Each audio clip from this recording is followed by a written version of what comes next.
Starting the waiting game. Yeah, this game sucks. Let's play Hungry Hungry Hippos. Should be getting something coming up here soon. Play, please. There we go. All right, audio's running. Everything says that it's online. I'm going to wait for YouTube. It's still thinking. Come on. Come on. There it is.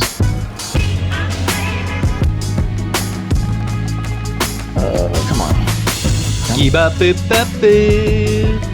Brograph podcast.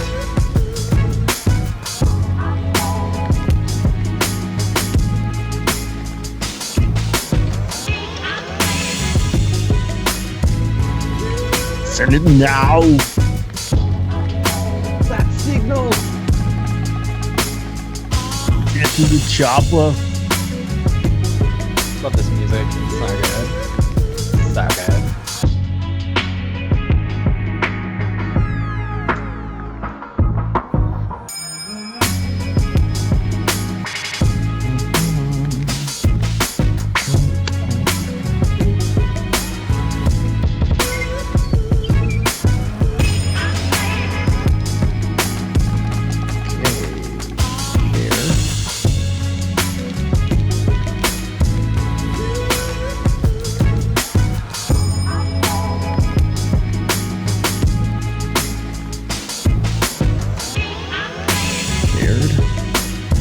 Brograph.com/live. What's up, Billy? What's up, D-Ramp? What's up, Todd? What's up, Dan Marino? What's up, Retro Mixtape?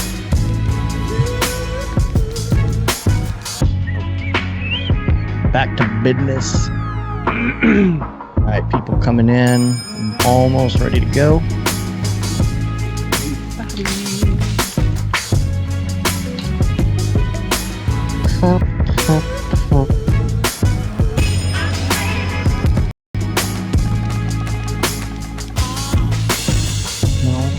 Oh yeah. What? Billy, you need to just crank that up so everyone else can listen. What's up, Kent? What's up, Claudio? What's up, Don?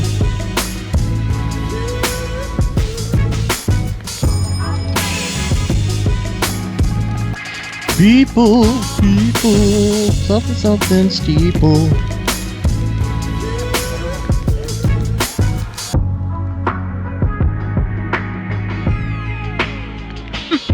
Better off Ted what? Better off Ted? Better off Ted?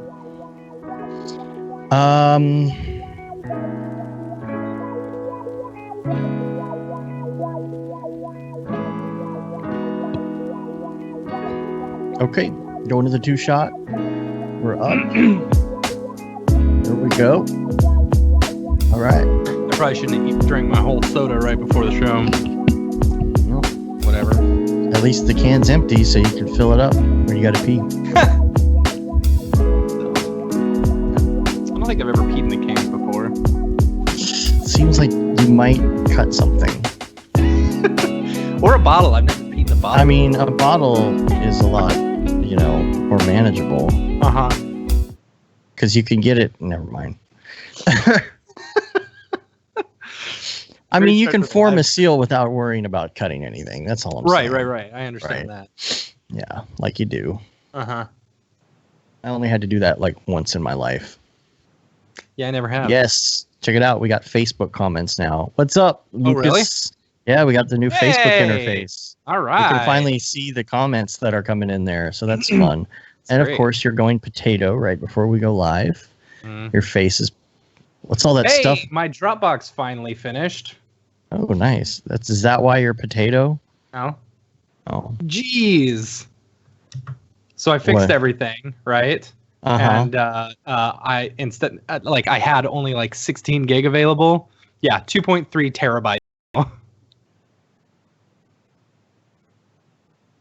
Do a show? I'm ready to do a show. do. Okay, so I'll talk about this later. Yes, you must wait. The Node Commander shirt. Oh, the one I'm wearing right now? Oh, that's funny. I almost wore mine, or I wore mine yesterday. Here's the thing: it doesn't look good in black.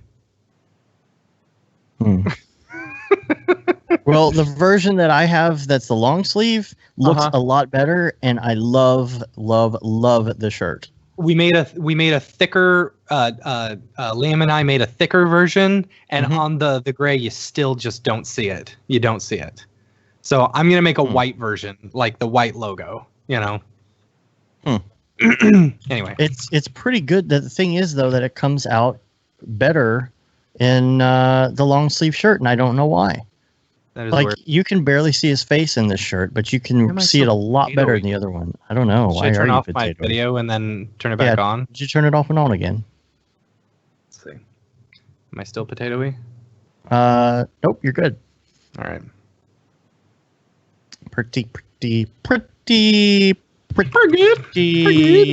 good. All right, I'm rolling. Are you rolling? Oh no, I'm not. Nope. All right, cool. And let me get call recorder going. Check. Da-na-na-na-na. Premium T-shirt. Upload. Premium pre-shirt. Bum, bum, bum. All right. Node commander. All right. Are we ready? Are you rolling? I'm Yes, ready I'm to rolling. show. Don Britt. I had a brother-in-law who was a truck driver. Oh. Oh no. The seal was too strong. Oh my god. Did he get sucked in, did he? That's terrible. You just have to think really, really bad thoughts in order to get it out. Oh. Dead puppies. Gosh. Margaret Thatcher naked on a cold day. Nope. Do a whole podcast of our pre-show All right. content. Yeah, that's let's We're not go ahead recording and yet. just do this. It's only on the internet. Nobody ever remembers what you do on the internet. True. Digital leprosy. Nice. Man, that's a good band name. Your potato-ness is digital leprosy. Like that. All right. You ready for the clap? That's what she said. Yes. 1, 2, 3. Mm. You're so fired. Or I quit. You can't quit. I can do whatever I want. I'll do what I want. Bum, bum, bum. Let's do this thing. All right. Yeah. What up, bros? Welcome to another Brograph Brocast. I'm Dave. And I'm Matt.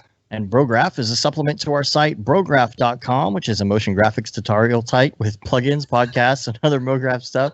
And on the podcast, we talk about everything ranging from motion graphics to Cinema 4D, After Effects, plugins, render engines, doing business, doing taxes, being a contractor, or working for the man. Man, that's 2 weeks in a row. I kind of screwed that up. Yeah, seriously, dude. And you can email us, brograph@brograph.com. Let us know what you think about the show. Let us know show topic ideas. Anything that you want to hear. If you got a comment from a previous show or a question you want to ask about anything, just hit us up. Let us know. We love to. I know we got a Slack channel, guys, but hit us up on email. It's very personal. We like that interaction as well. And this week we do not have Robin on the show like we were talking about. She had to reschedule. Unfortunately, we're really excited to talk to her, but don't worry, she's going to be on. And we've got some other guests lined up, so it is just the two of us. Don't sing it. Oh, I wasn't even thinking about it until you said it. So it is just the two of us, but we last week we were so burnt out, and I think we have some good content to talk about this week. Yes. It's going to be fun. It's going to be a short show. And well, is it going to be short? I don't know. I couldn't. You do this thing sometimes where I know what it is. Your stream just breaks and then I can't hear you. But if you said, "Is this going to be a short show?" It's the laptop. Yeah, it's going to be a short. No, No, it'll be an average show. Skype, but is quality really, wise, it's going to be good. Skype is really, really sucky. And so Yeah, it takes all it's the your worst. GPU resources, all your CPU resources, all your bandwidth resources, and sometimes it just hits this plateau where your computer just freaks out. And so everything on my end and your end freezes and just nothing happens for like 5 seconds. But that's all going to be fixed with my new computer that I finally got Windows on yesterday. Yay! I'm so proud of you. It's really great. It's really, really fast. I'm loving that. So, But, you know, every new computer is super fast before you start loading it with stuff. right. Yeah, but the thing, dude, is Man, that it loads Minesweeper so quickly. It's playing Fortnite pretty well. Now the M2 chip, man, I'm telling you, you don't have one of those. You need to get one of those because your board has 2 slots for it. Yes, but here's the thing that worries me the most about the M2 chips in our boards is that it is literally right underneath the graphics cards. You know, I don't know. It just worries me that it's going to get too hot. There's 2 slots though for the M2. One of the M2s I don't think goes under the graphics card. I think all of them do. Yeah. Oh, I mean, I got dude, 3 it's graphics so cards in fast. my thing. I was doing the Blackmagic speed test on it yesterday, and it was like, I don't know. I forget What was your it was Octane bench run or your Cinebench? I haven't done Cinebench on it yet. I did a Cinebench. If it's the same processor I have, right? Yes. Okay. Yes. Then it's like a 1500 Cinebench or something like that. I was running a Cinebench on my computer and my Mac because for some reason my Mac seems to handle After Effects a lot easier. It could be because I've got a lot more RAM in my Mac, but I wanted to see which one actually will be faster. And sure enough, my new computer that I built as well is quicker.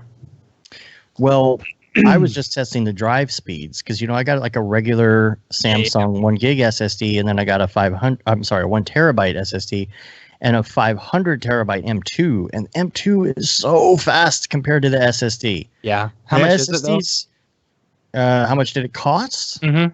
It wasn't that bad, and it's so much faster. It was going on Blackmagic speed test. I think 8. Is it megabytes or megabits a second?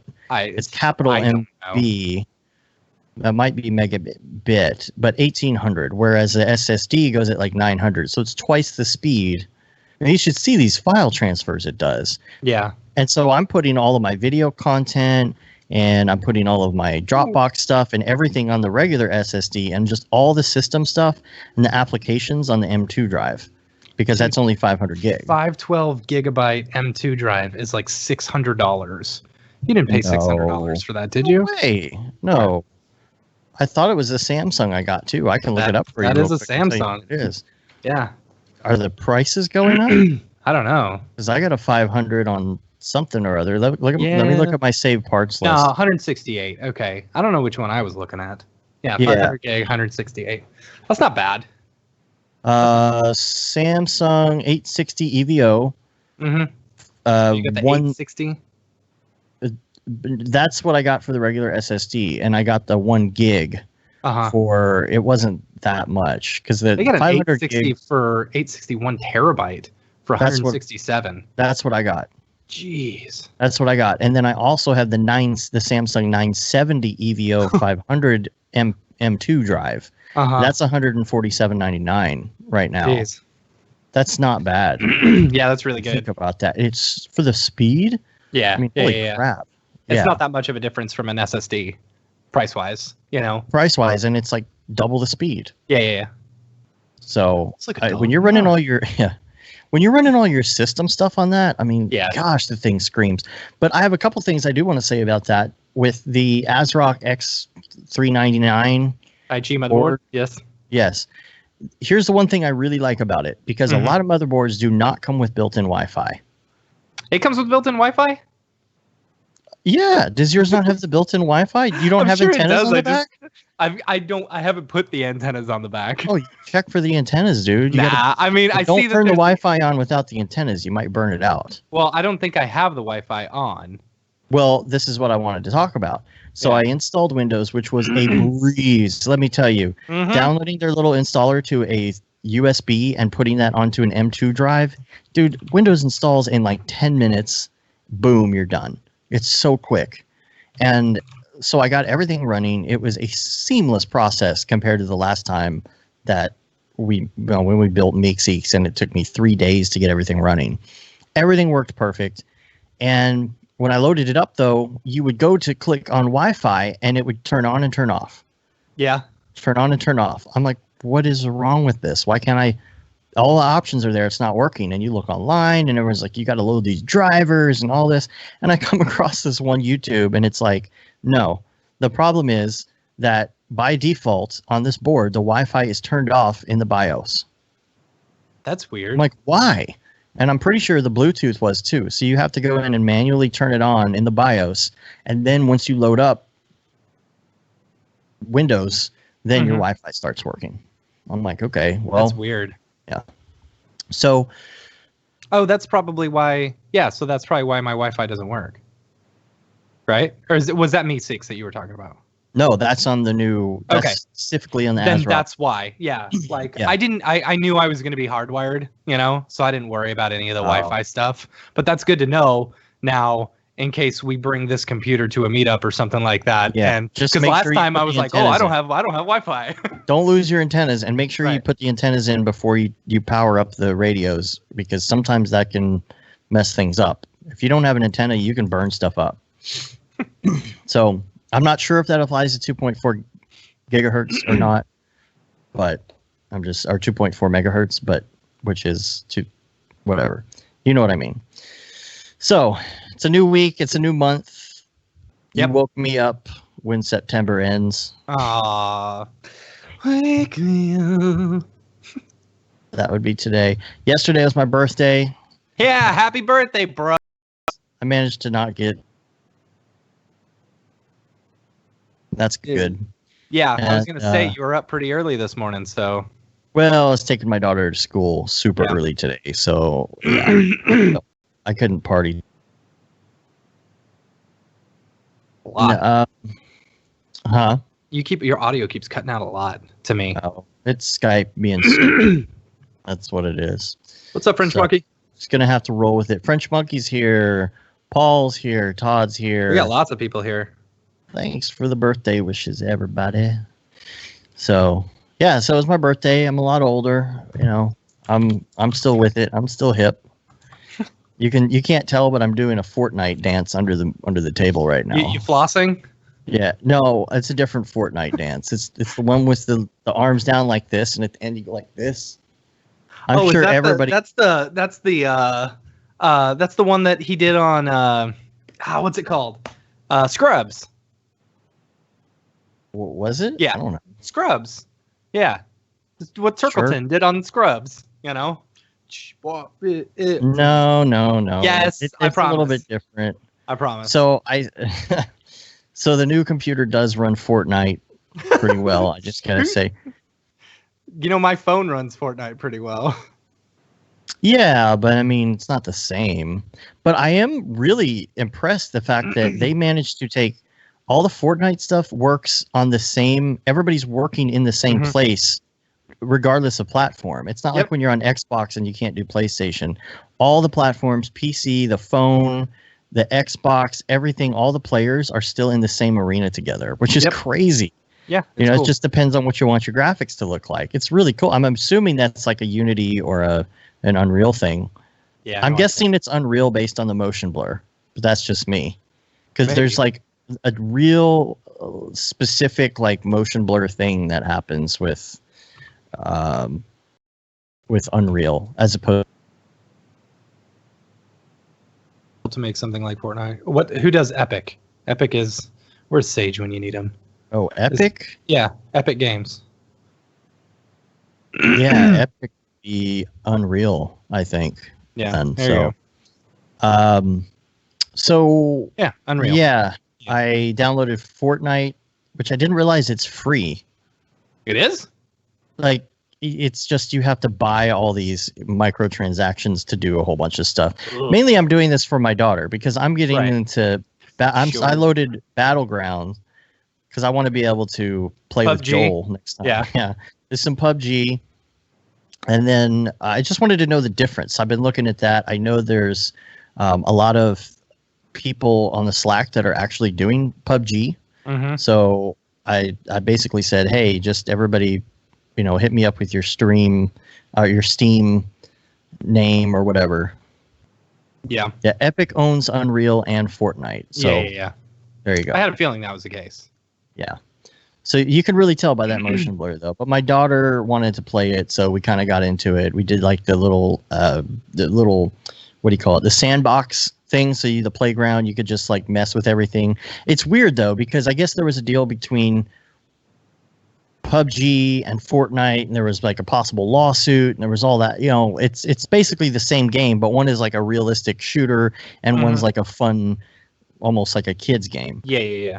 And I asked my daughter Fortnite about is it. a lot more colorful. Oh, there's no like blood and guts. It's just more of a. It's there's still guns and stuff, but it is a kid's game. Yeah. Whenever I asked my daughter about it yesterday before I had it loaded up, so do a lot of kids talk about Fortnite at school? She's like, oh my gosh, everybody talks about Fortnite constantly. So I don't know. I don't get it. Like, I downloaded it on my phone because my kid keeps talking about Fortnite, but he's not talking about Fortnite like the game. He didn't even know it was a game. He thought it was just a whole bunch of people doing dances. I think, and he would go on. Maybe has a dance. He would go. I'm still on, trying to learn this. Yeah. I don't know. He would go on YouTube and watch people do Fortnite dances. Right. Until I took YouTube away from him because YouTube is just terrible. Well, you go down a rabbit hole of something, and all of a sudden it's ads for porn sites or something. Yep. It's Baby Shark. Oh, we're speaking of. Did you see the? What was it? Who's the opera singer dude? Josh Groban. Did you see Josh Groban singing Baby Shark? No. Oh, jeez. It's so ridiculous. So I'm getting into that, and I'm gonna load some games up on this. I'm trying to stop using the laptop as much. Yeah, good. And so that's what I'm getting into. Gonna kind of try and redo my setup. It's such a mess. And so that's that. It's time to think about holiday projects with clients. Actually, real quick. You want to mention the thing? Well, I do. I want to mention that as well. Okay. But we were just talking video games, and I wanted to mention this. I don't know if you guys saw it on Reddit or whatever. So, like, I've been really big into these, like, speed runs and stuff. Not trying them, but watching them, And so, if you look online, I bet you I can probably Mario Brothers speed runs, and how like there was this big like level 4-2. 4-2 is where you skip to level 8. In Mario Brothers, but there was a big like push for people to be able to find faster ways in order to get through 4-2. And so there's this big 20-minute documentary on it. It was super cool. And so this one guy documentary. Oh yeah, dude, it's insane. Wait, like on speed runs or on just getting to 4-2? Just the history behind 4-2. Because 1-2 takes you to 4 and 4-2 takes you to 8. Yeah, 1-2 takes you to 4 and then 4-2 takes you to 8. Yes, right. But there's so many different like tricks and stuff that you can do in order to make your run on 4-2 slightly a little bit quicker.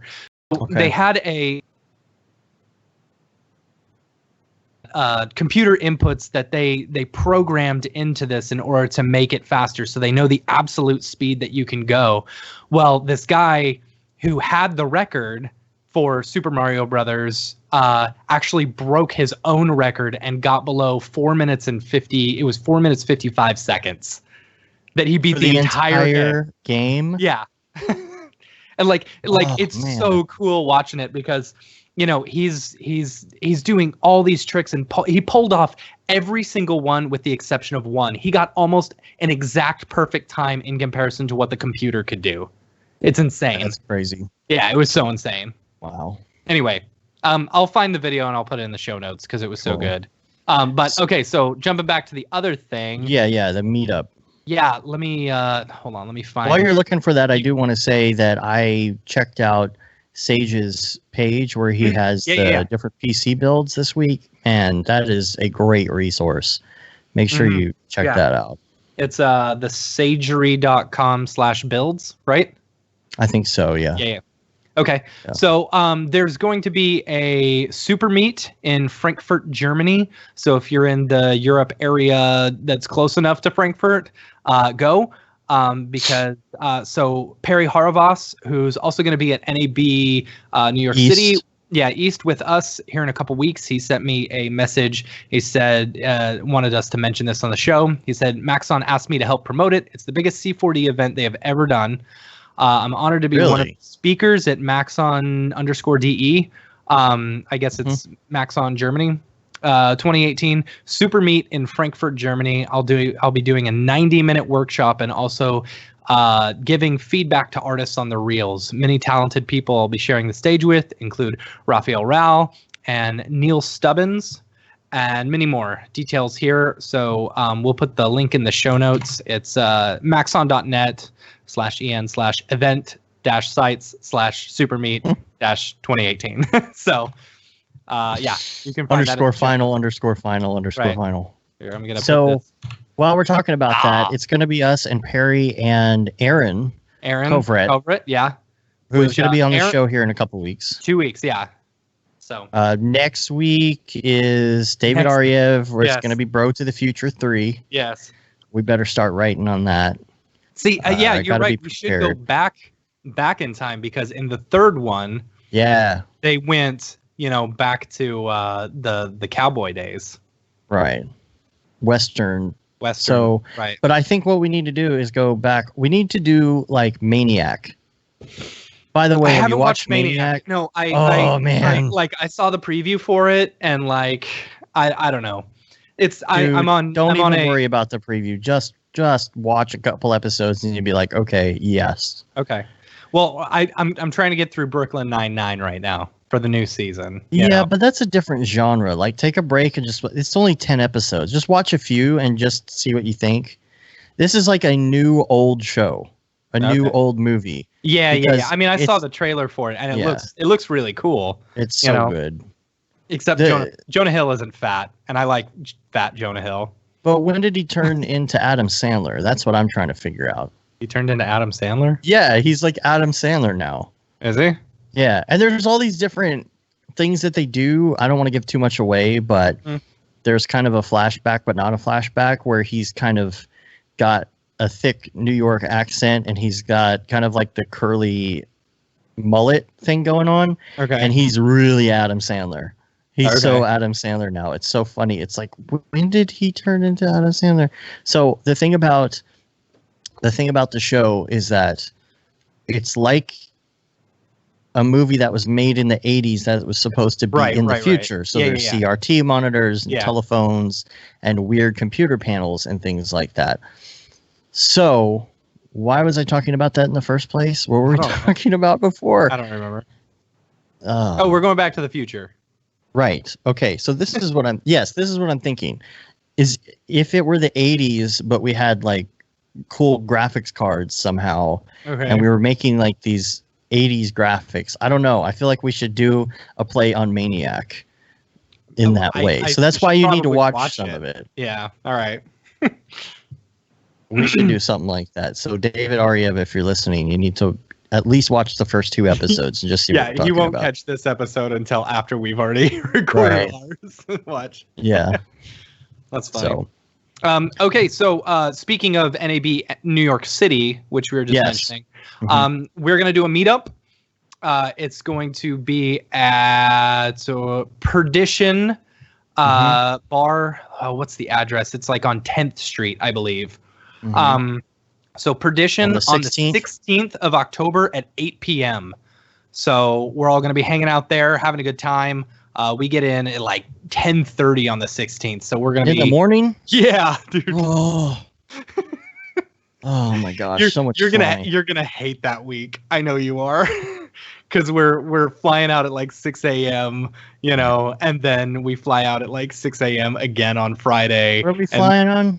Southwest? Can we upgrade? Yeah. Oh, dang it. No, there's no upgrades. Oh, man. I just want to be able to take a really good nap or something. Yeah. My talk, I need to work on my talk. I got to get that. Yeah, same here. I'm going to be working on that this week. Yeah, me too.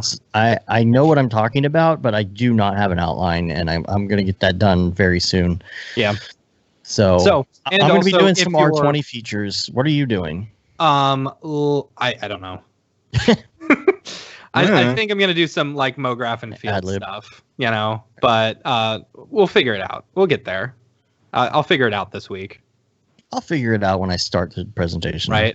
Well, the thing is, like, I don't know. I did the C40 Lite stuff last year, but I haven't been in it in a long time, not since then. Yeah. And so I don't know. With the new R20 features and stuff, like, I'm gonna pick one of our projects and just break it down. Yeah, Sage, I'll do it. Yeah, I'm going to do one of those too. I'm going to do a little bit of a breakdown on something too. I think I mentioned last week I'm building this train, so I need to finish that.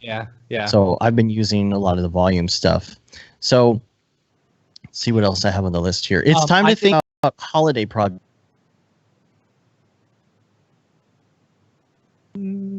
There's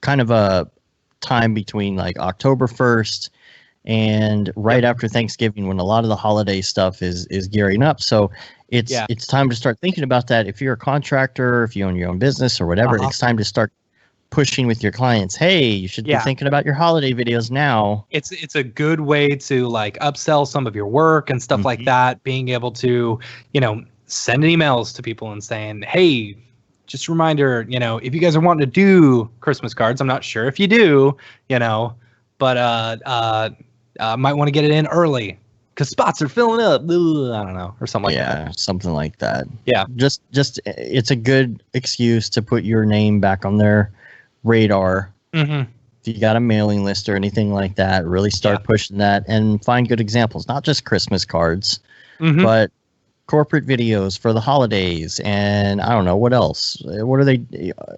Products that have to go out before the end of the year because of Christmas and because of tax reasons. Yeah.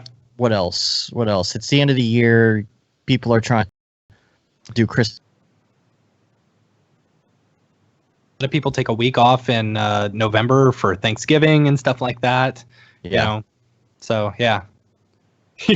Yeah, Dan Marino said I worked a Christmas special last week. It felt silly. Yeah, it really does. Yeah, it does. We did Halloween stuff at the very beginning of September. It's so weird.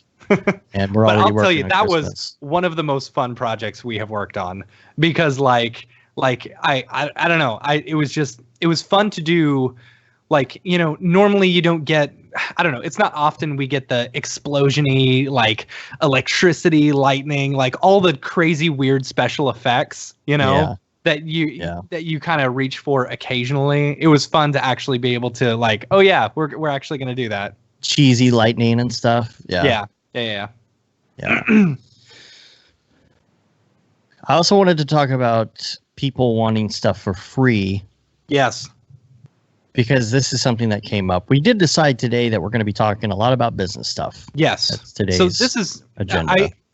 I've noticed like, what is this? Our third year now? Going on our third year? For what? For Brograph, like podcast. We're going on our third year. Podcast, this is the third year. Yeah. So like, as we go along, I think we just kind of assume that you've listened to every single episode, everyone's listened to business stuff from 3 years ago. Yeah, exactly. So like, I mean, we've been growing as a business as well as been growing as the podcast, and so we kind of forget that there's some new people who have just started listening to the podcast, and then we want to bring it back to like basic business stuff, like. Sometimes people just need a refresher, or some of the newbies who are just now getting into this stuff, or those who are looking to just jump off, need a good background, which, I mean, you can always just read the Freelance Manifesto if you want to, or you could listen to this episode. There you go. Well, I don't know about this episode in particular. I mean, hopefully we hit on some good topics. I think we'll be talking about more of them soon. But yeah, we're going to recycle some topics here. And I think it's always good to have a fresh take, even for us, to look back. Okay, this is what we said 3 years ago, but we've also learned this, or this has changed, or the industry is doing this now. And of course, who knows who actually listened to the first version of that episode. So we'll be doing that. And we're still kind of in the this week section, but I did want to touch on this topic, is that people call wanting stuff for free. And one of the things that always came up with questions that Nick Campbell had from people way back in the day when he was like fresh new was, do I do stuff for free or not? Yeah. And you really have to pick what you want to do for free. And a lot of people are going to come in and say, well, we want you to do this for free for the exposure. It's like, don't even tell me you want me to do this for the exposure, because I'm not going to get anything Anyone out of who it. uses the term exposure, that's an instant no right there. It's like, I got a call from somebody the other day, and they're just the email actually was an email that said, give me a call when you have a chance. And the email is like about this opportunity to do this thing. And the whole time they're talking to me on the phone, it's about this opportunity. And it was a referral from Real Effects.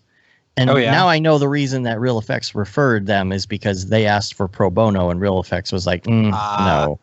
They said, well, you might try these Brograph guys. What? All right. And I don't know who it was. I don't think it was like in a bad way, but they basically said, well, we don't have time to do that right now.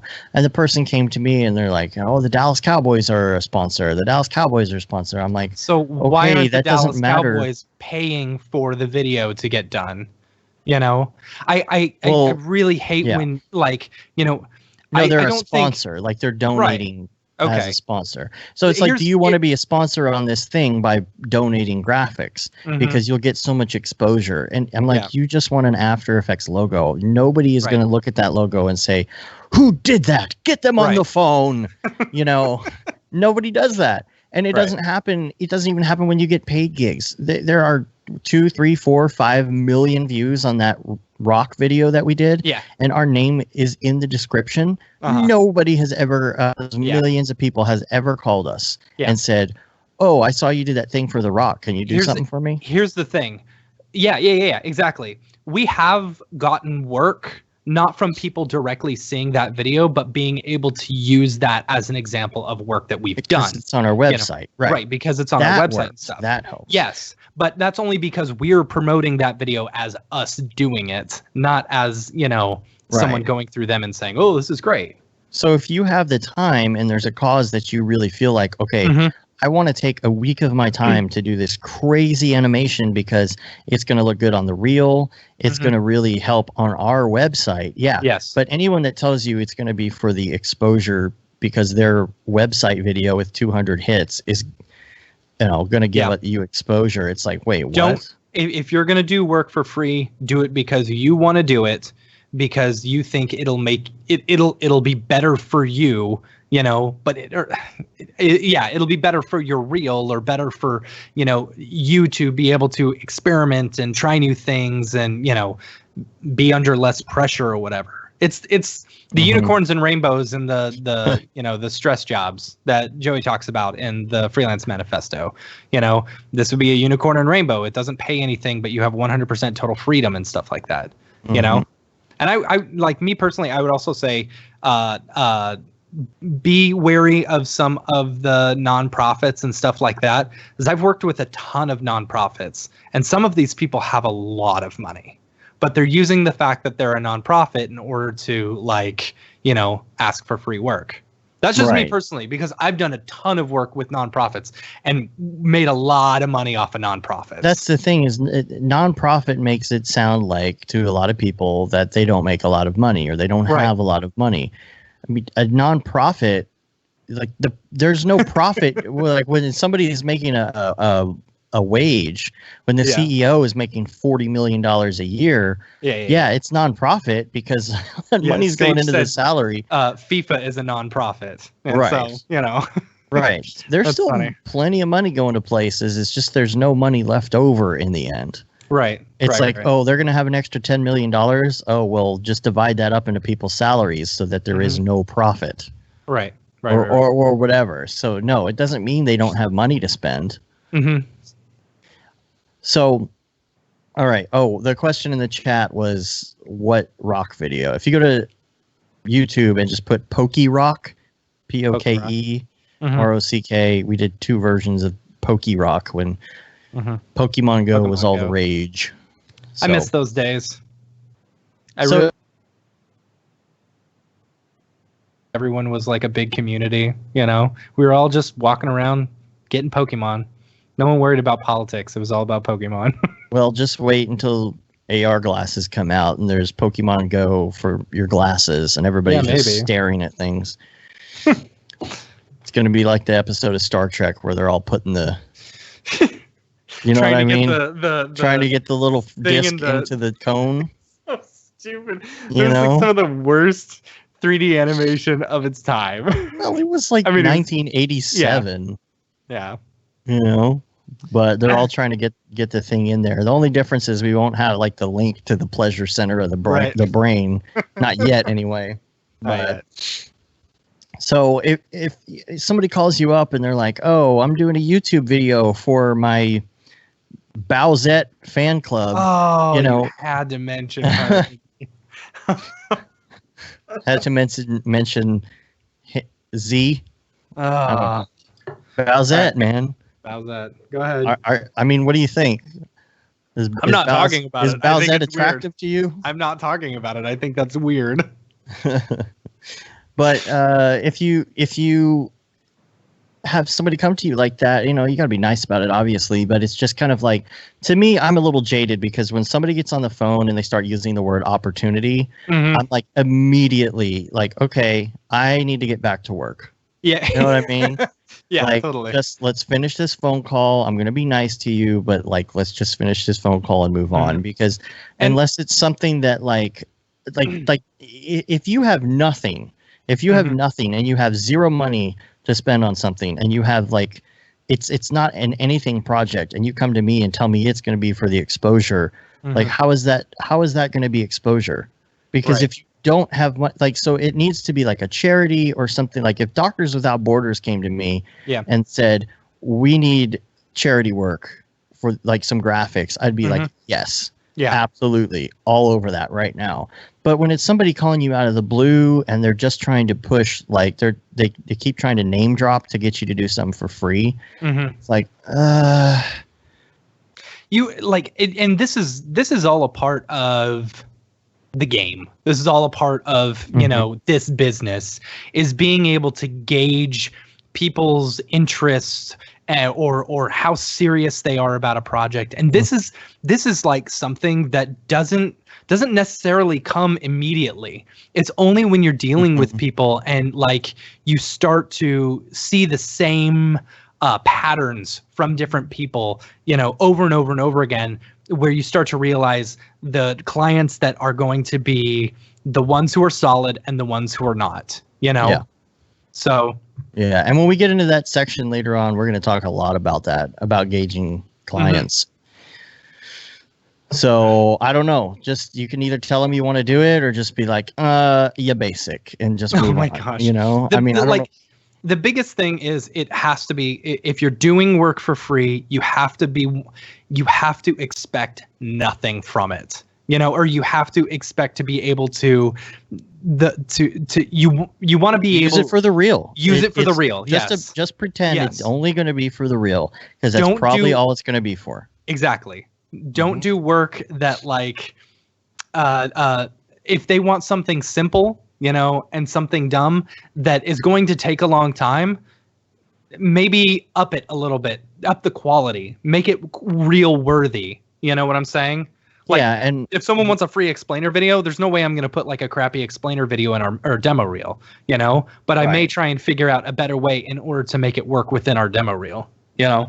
And like Nick said back in the day, either work for full rate or work for free. Yes. Because once you're like, well, I could do it for you for, if you gave me like $100.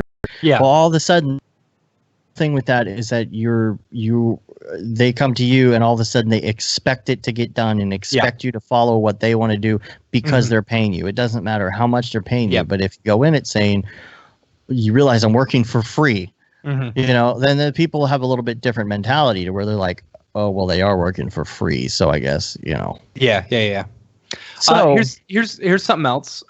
If I can, it's still businessy related. But we had someone on the Slack the other day mention, they were like, I'm so tired of being, having to lower my rates, or people not knowing what to expect whenever they see, my work, or what to expect my day rate is. Some people are taken aback whenever they hear what the day rate is, right? So he's like, well, maybe I should just post my rates on my website. And so while that may seem like a good idea, this is just me personally. You can But we did it for a little while. And we took did. it down. And I thought it was dumb. Like, I mean, initially I didn't, because I thought, oh, we're going to rake in the money because people are going to see, oh, that's a good deal for an explainer video. It was like a kind of a way deep down page or something. Yeah. Where you could go like kind of do a custom thing, but it wasn't. Yeah. It didn't bring us any work, No. for one. No. And two, when you post your day rates on a public place, be wary of that, because if someone sees that, they're going to know that that is your day rates, and so you pigeonhole yourself into not making more than that. Right. So Exactly. say for example, you've got your day rate put at like $350 a day, right? Okay, no true fitty. There you go. Good job. Yeah. I set you up for that. I meant to do Ding. that. So say you put it down for $350 a day, but that client is willing to pay $600 a day, right? Well, if they know they're going to get the work for $350, there's no way they're going to pay you $600 a day. Yeah. They're going to ask you how many days they think it'll take, and they just made a bit more money off the top. Because Right. they know that that's how much your rate is. Now, if your rate is really high, that may be a place. I don't know. What do you think, Dave? Well, okay, let's do this. Let's finish the week thing here, because All right. we need to get back to the business thing Oh, later in the show. I thought we were already in the business. No. I'm I ready was to just do talking this about that one business. thing. All right. Okay, here's just a couple other week things just to get through from the week. Number one, the Black Magic website is the worst website on the face of the planet. Why can they not change the stupid website? If you want to go find a piece of software in their software support section, it just has all this stuff listed for all these things. You're like, I don't know what that goes to. I don't know what piece of gear that goes to. The whole reason that... Make sure you go to the actual Black Magic site, not blackmagic.com, which is all about hydroponics. Oh, I thought it was going to be porn. But... No. Are you disappointed? Well, yeah. So the Blackmagic speed test, right? There's a disk speed test, and a lot of people use that as kind of like Cinebench when you get a new computer. Even if you're not a Cinema 4D person, Cinebench is something people use just to spec out their computer in general, even if they're not cinema people. So the Blackmagic speed test is the same thing, and a lot of people want to download it, but the problem is it only comes with certain pieces of software from Blackmagic that you have to install, so it's like really hard to find, and it's especially hard to find the Windows version. The Mac version is a lot easier to find, but it's out there. At first I couldn't even find it yesterday. It took me like 20 minutes. And so I'm just looking through their site. I'm like, why is this so convoluted? And it makes it look like you have to sign up for their email list even in order to download software. It's so dumb. It's like, just redo your site. Because you go to the site and it's like, here's version something of this, and version something of this, and version something of this. And you're like, why can't you just make something with your software listed, and you click on the one you want or the product you're using and you hit download? Right. Why does it have to be so? And these packages... It's like, oh, you want that? Well, that's inside this other package. So you have to install these other 5 pieces of software. It's just awful. It's just as bad as the weather.com site, which is also one of the... Weather.com is one of the worst websites ever made. And every time they do a redesign of it, it's always just another crappy website. And it never works right. And everything always screws up on it. And it looks like butt. Okay. They have such great apps though, like they have the Storm app and all that. But then you try and go to, if I want to look at the weather, I don't even bother going to their site. Not to mention the fact that somebody tell me what in the world is the difference between a 5-day forecast and a 10-day forecast. Can I just have the 10-day? And if you want to see only 5 days, you just look at the 5 days.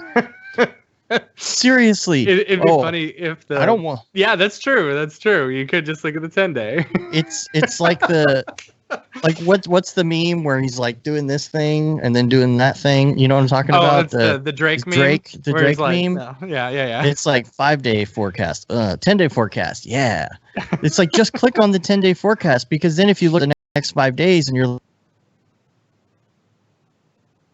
it's like, I just don't understand why you have to have a 5-day and a 10-day forecast.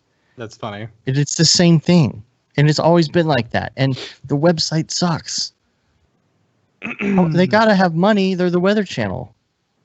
Yeah. Anyway. Anyway. Okay, so we talked about the New York City meetup, the Redshift. Redshift Thursday will be this Thursday again. Yes, and Liam is going to be going over. So I don't know if it was officially released in the new version of Redshift, or if it was just in like a forum somewhere. But the newest edition, they added the post effects, and I had a chance to play around with it last week, and they're pretty killer. They're pretty nice. Yeah, like I like it a lot. You know. But Ryan Summers was saying on Twitter, he's very excited, sarcastically, about all the new Redshift ones coming out that are going to look like Octane renders. Right. So, but yeah, the Redshift post effects, they look pretty good. I'm very happy about it. And I'm going to try and do an Octane live next Thursday when there isn't a Redshift, and then we're going to try and do more of that now that kind of the craziness of the year is rolling down. I want to do it in seasons. I like the idea that Liam's doing with doing seasons. I feel like it's really hard for me to commit to doing just like every Thursday I'm going to sit here for hours doing Octane, when that's not feasible sometimes. So I feel like I'm going to do some Octane messing around and some modeling and stuff starting again pretty soon. So also, if you're on our site, you can check out the plugins and stuff. You can get more info about all these things we're talking about. You can get the show notes. You can get info on the Slack. Sometimes the Slack channel will open up for open registration. Hopefully, we'll be doing that soon. It is the beginning of the month, so. Oh, snap. What? White version of the Node Commander shirt just got approved. Oh, yeah? Yeah. I'm going to post it in the Slack if anyone wants to buy a Node Commander shirt. Nice. I'll try and bring it up on the. Does it look good as far as the beard? Yes. That was the problem. Here. Right? Facebook? Should I put it in Facebook so that you can bring it up? Because I know if you put it in the Slack, I'll just open it on the Slack. The Slack. So, okay. Yeah. Are you putting it in general? Yeah, I'll put it in general. Okay, cool.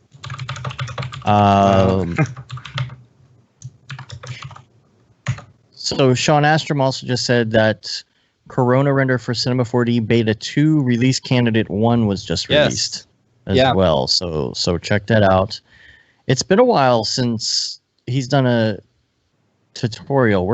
We need to hit him up and see. I think he's been waiting a lot because of what's going on right now with all of the beta stuff for Corona. It's just kind of like you don't want to do tutorials with betas, and so we should be getting that pretty soon. Let's see, Amazon. There we go.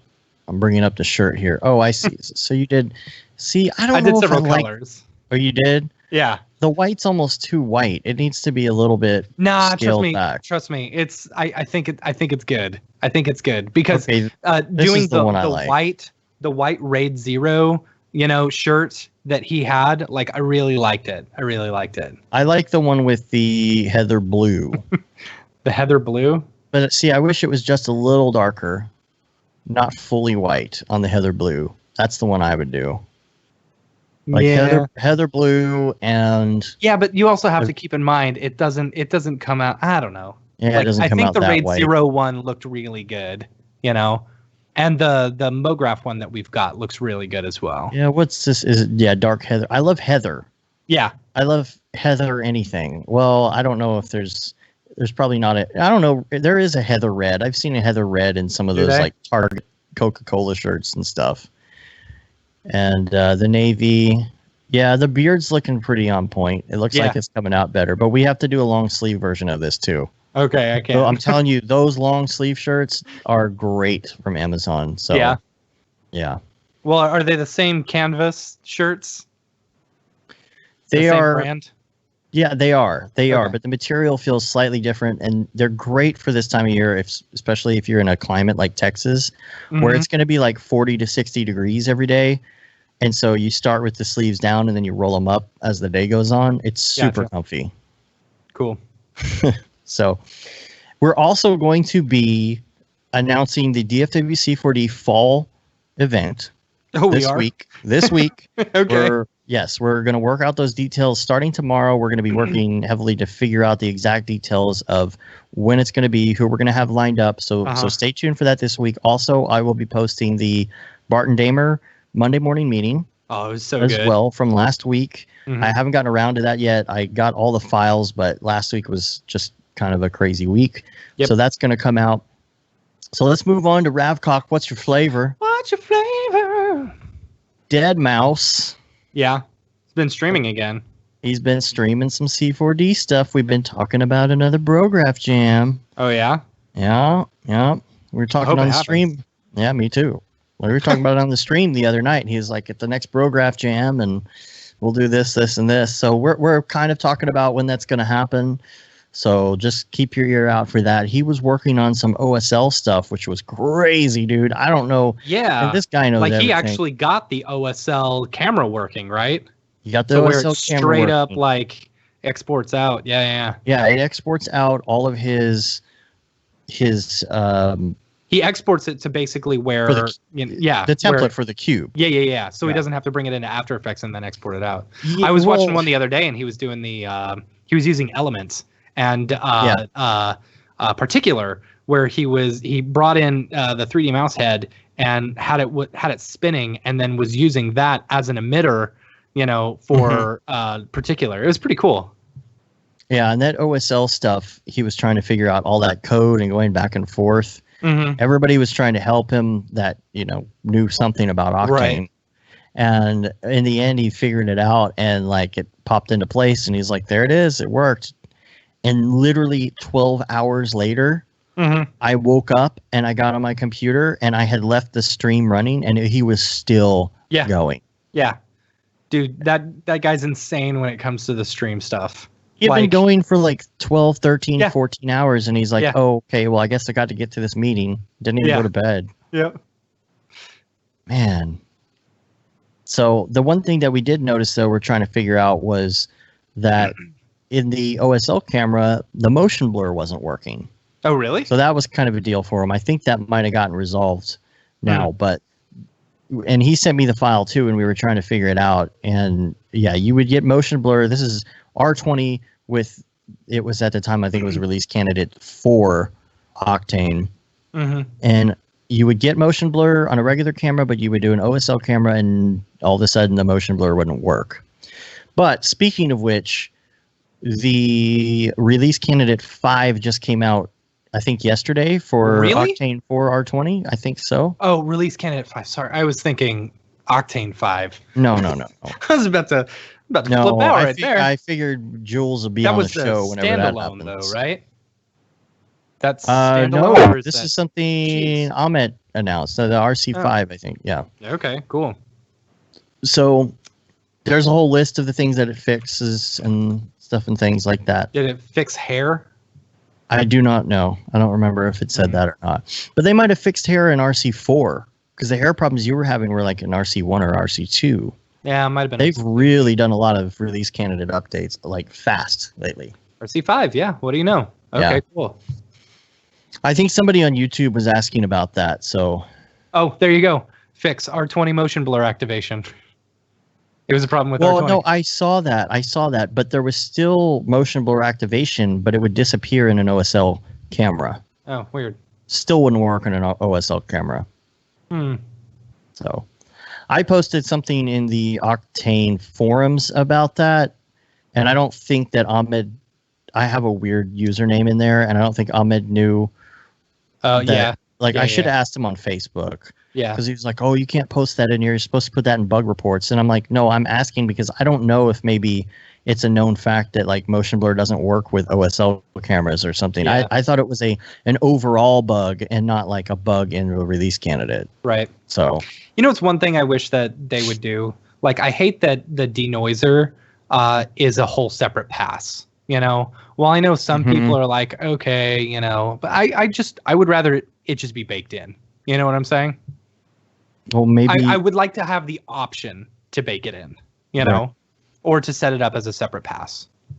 Can you not bake it into the beauty pass? No. You can't? Are you sure? I don't think so. See, I haven't played with it enough to know.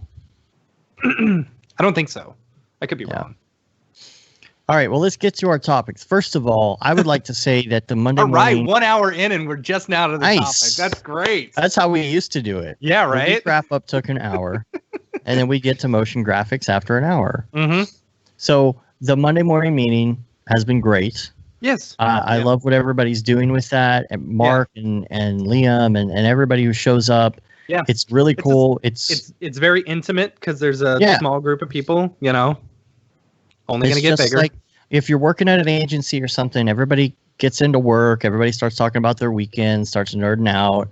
Then you have meetings and talk about the week ahead. And it feels like that. It really does. And sometimes you'll have people that come on, they'll do breakdowns, and we'll put that in the breakdowns, the Brograph breakdowns, or we'll have people talk about like Barton last week, that'll be a Brograph talk. But there's other weeks that we might record it just to record it, but we probably won't post it because it's just a bunch of people chatting like today. And we were chatting today, and it's a great way for people to learn and ask questions. And so Damon Milstead, your brother from another mother, was on, and he was actually having some contractor, as a new freelancer, he had a lot of questions about a lot of things. And it was great to be able to sit down and just chat about it, and everybody give him advice because he hasn't been contract for that long, and just say, okay, well, here's what you need to do. Let's help you. And everybody helps each other in that way by being in these meetings. So there's a lot of stuff we talked about when it came to clients, and I thought we'd talk about some of that today. And the basic topic was client red flags. Yes. So not to get too much into what he was talking about, but it was basically the fact that a client didn't want to pay anything outright, didn't want to sign a contract. So, we're just going to go on trust, and then you have to just trust that we pay you. And it's like, no, why? Well, we've never signed a contract with anyone ever before, any other contractor before, so why would we do it now? Well, because maybe we're contracting some college students. Yeah. Like that, if you're telling me you've never signed a contract with anybody before for this work, that means you've never been really serious about work, or been paying large sums of money. And that this isn't going to really work, and that you're cheap. I feel like you're cheap, and you're cheaping out, and you're shady if you're not willing to sign a contract. And if you're not willing to put 50% down on a project, like Barton says, you're not going to you're not going to be able to afford to pay you the full rate. Yeah. Right. Now, I understand that there's sometimes special circumstances. We have had clients before where it's like, yeah, they probably have the money to pay us 50% up front, but this is a really big project for one of their clients who is obviously a long-term client of theirs, who, if you have a long-term client, you're probably going to most of the time have them just pay net 30 once you're established. So we got to wait for them to get the money and then pay us as soon as they get it, which is fine. Really fine. But when it comes to putting money down, most of the time, even when we put money down for something else, even when we're working on a project with somebody else, we will pay 50% down, or we will pay our contractors really fast. Yeah. It also, because we have depends on how well you know these people as well. Like if half the people in our Slack channel came to me and said, hey, we've got a job, blah, blah, blah, and if I've hung out with these people and I know them very well, odds are I'm not going to ask for 50% up front. Like we brought Raid Zero on for a project that we worked on. he didn't ask for 50% up front, but we ended up paying him literally a week after the project was done. We still haven't even finished the project, let alone gotten paid for it. I know. So that's the thing. I'm hoping for today. But see, it's called cash flow. It's called cash flow, and we really watch and keep an eye on our cash flow to the best of our ability. Yep. I mean, obviously you can't have cash flow if you're not making money, but like if you need to be able to get to the point where you can plan ahead for some of this stuff and have some buffer. Yeah. So where you can do a burn down sheet like we do and say, this is where we're going to be at. I mean, we can tell you right now, 6 months from now, if we don't get any more projects, if we don't get any more projects from today until the next 6 months at all, if we sit on our butts and don't work for 6 months, here's when we'll run out of money. Yeah. And so then there's money built in for paying people and things. Yeah. And Dan Marino, he says, work for hire. I don't do upfront. It's day rate and paid end of the month / next pay cycle. That's a good idea. If you're going to work for a studio, it's different than going and like having someone bring work to you. It's two totally different things. Studios run it slightly different. You wouldn't ask for a 50% down payment necessarily if you're going to work for a studio, of course. But of course you can also make them sign a contract as far as what is going to, what is expected. Right. Of course. But you're also going to probably end up giving them the files in the end because you're working there. Right. It's kind of expected that if you're working for them as a contractor that they're going to have the files. But if you're working B2B, if somebody is hiring you, commissioning you, you are getting paid for the final product and the final product only 99% of the time. If people are asking for that's the other thing with Damon, they're asking for project files.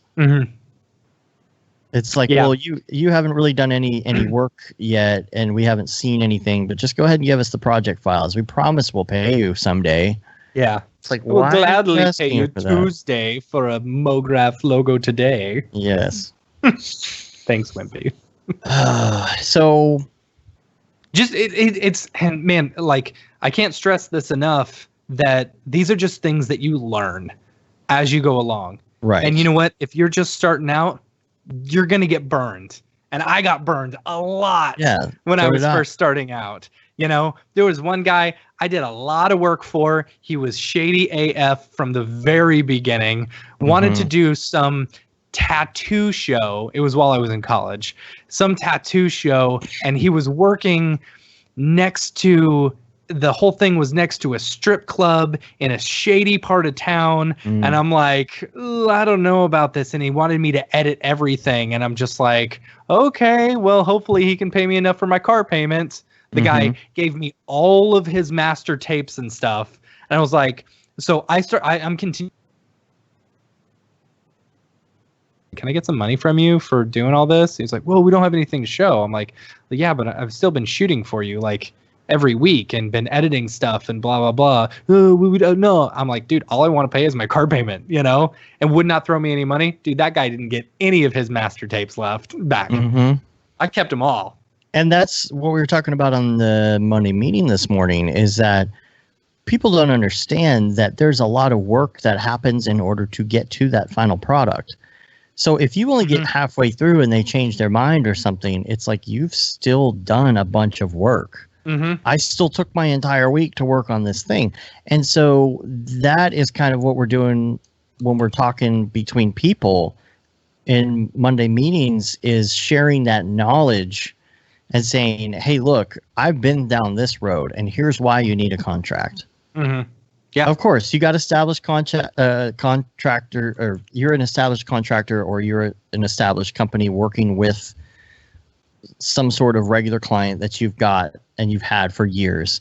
You might not necessarily do a contract with them anymore unless it's like something really big, or it's something you got to front. Like if you got to front 15 grand in like gear to go do a shoot or something in order to do the VFX on something. Well, you could be like, look, that's 15 grand worth of gear that I got to front. And if you're a super huge company, maybe you can afford to do the cash flow with that. But most likely you need to say, look, I'm going to need a down payment for this because this is pretty big right here. And I'm going to need to get some money in so that I can put down a deposit for all of this gear. something like that, understandable. But if someone comes to you and they need, I don't know, a few grand worth of work for a couple days or something, and they're a regular client, you've done like 100 projects with them or something, you're like, yeah, of course, I'm just going to do this. It'll be net 30. We'll get paid in 30 days. Everything's going to be great. Mm-hmm. No deposit, no credit, whatever. That's fine. Some people do like the phases where you get paid after certain milestones. We don't necessarily do that. I'm not saying that it's bad. Yeah. I know a lot of people that like doing it that way, doing the milestone payments, but that's kind of a pain, in my opinion. Yeah. It's you gotta keep up with those payments and stuff like that, which is it's difficult at times. And then if you're working with a company that it's really hard to do payments and invoicing, the bigger the company, the worse it gets. Yeah. Where you've got to like hound accounting in order to do something like that. It's like you're gonna hit a milestone and then wait net 30 for accounting to do their thing so that you can keep working. That's not going to happen. Yeah. Here's something that Dan Moreno brought up, and I've actually seen this. I've seen this a lot. He says, just keep everything documented in an email. While now, and Don Britt is saying, as far as I know, an email can be counted as a contract since it's a written agreement. Yes, but I personally think that a contract has a bit more sway, right? Because you could be working with someone who's just an employee at a big company, right? Mm-hmm. And so they sign a contract with you, then you're able to take it to their accounting department and say, listen, they signed this contract, blah, blah, blah. You guys are liable for this. Right. Versus an email, if they say, oh, well, they wrote in this email, well, sorry, that's not the way we do things here. That was just an email. They were misunderstood. Well, that's exactly what happened to us. And one of the things is we have learned over the years to do these contracts, and every contract that we do is kind of a template for the most part, but the things that it says inside the contract are all the reasons that somebody would decide not to pay or to delay or to do whatever, right? And we'll actually get into some of those today. But having that established going forward and doing things the way we do, ironically, we haven't had much problem with that. And I think it's because we do establish ourselves that way that clients are less likely to have an issue. So there is a company that we were working with recently, and they're a big name company, which means that they have a huge accounting department. They have been known in the past to be, and particularly now, but things are kind of changing, to be an antivirus something or other, whose previous owner or founder is going crazy in the jungles of South Africa. I mean, South America. Right. So you'll know who this company is. And it has just been a CF as far as money. And see, that to me, when you told me about that project, I immediately knew that they were kind of like, corporate. I knew because their CEO was kind of shady, or their old CEO. I don't know. I was a little hesitant about even doing work for them in the first place. Well, I don't think he's involved like that anymore at all. But I know. But here's the problem. Here's the problem that happened is that when employees, just like you said, when employees do stuff and they don't pay attention, that's when things get screwed up. So here's the deal. It wasn't even that big of a project, right? Mm-hmm. But it was a lot of money for something really simple because of the way that they are structured. It's like, you really want to do this way? Okay, you're paying a lot of money for a GIF file. Yeah, right. But okay. And so we're going to do it. And so here's the thing. When it came down to it, it was like 50% down. Well, this is one time where I was like, you're a reputable company. We're going to go ahead and just skip that 50% down. But every time that I talked to accounting and I sent things to accounting, I said, look, we didn't do the 50% down yet. I know you said you're going to, and that it's coming, but we're started the work anyway. But just so you know, we still didn't get the 50% down. And a reminder that you are a new customer. Yes. So payment will be due on delivery as per our contract. Nobody read it. Yeah. Nobody read it. Yeah, and that's the thing. Like, just understand, a good majority of your clients probably aren't going to read the contract. Yeah, and that's the but thing. you can also hold them accountable to it, Right. because they didn't read the contract. We had one client one time, we did a really big shoot, and we had him sign the contract, and we said 50% down as soon as it was maybe like 25, 50, and then 25. I can't remember. But there was like a certain amount due right after shooting. And so we hit him up and we're like, hey, we've got to pay these people, are you going to pay that 50%? And he's like, oh, is that what I signed? Dang. Okay, well, I guess I'll pay it. It's like, okay. It's like, read the contract. So something we're considering right now is having kind of a form email that states some of the obvious things that they should be reading in the contract that they're not reading. Right. And we don't even call it a contract. We call it an agreement because it's a little less serious that way. But I think what it does, and what we talked about in the meeting this morning, is that doing a contract, and Liam said, having a scope of work and having them sign off on it is good enough. It probably is good enough. And that's essentially all we're doing with one of these agreements is putting that scope in there and saying, here's what we're doing. We're laying this out. Here's going to be the cost. But we're adding some contingencies in there, like acts of God.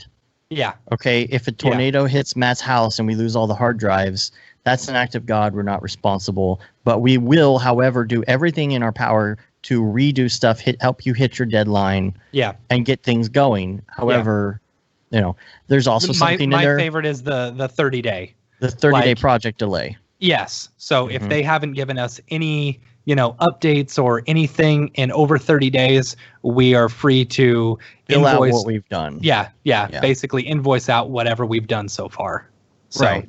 Because that's the thing that was a topic this morning too, is the scope changes, they add things, they push, and you're a freelancer, you're a contractor trying to make ends meet, and you're just getting started, and you're like, I can't drag this out into a 4-month project because I was relying on getting that money for my rent. Yes. Or for my mortgage, or for my new kid that's coming. And so that's built in so that if that delay happens, well, first of all, we actually have something in there. It's the change order, change order clause, which basically says if you are adding to this, if you're changing the scope of the project, we have to rework the contract and send you a new one and have you re-sign that new contract. That's going to be the deal. And so you're going to have to pay for the work that's done still in that 30 days. And then we can do like a net 30 maybe for the rest of it.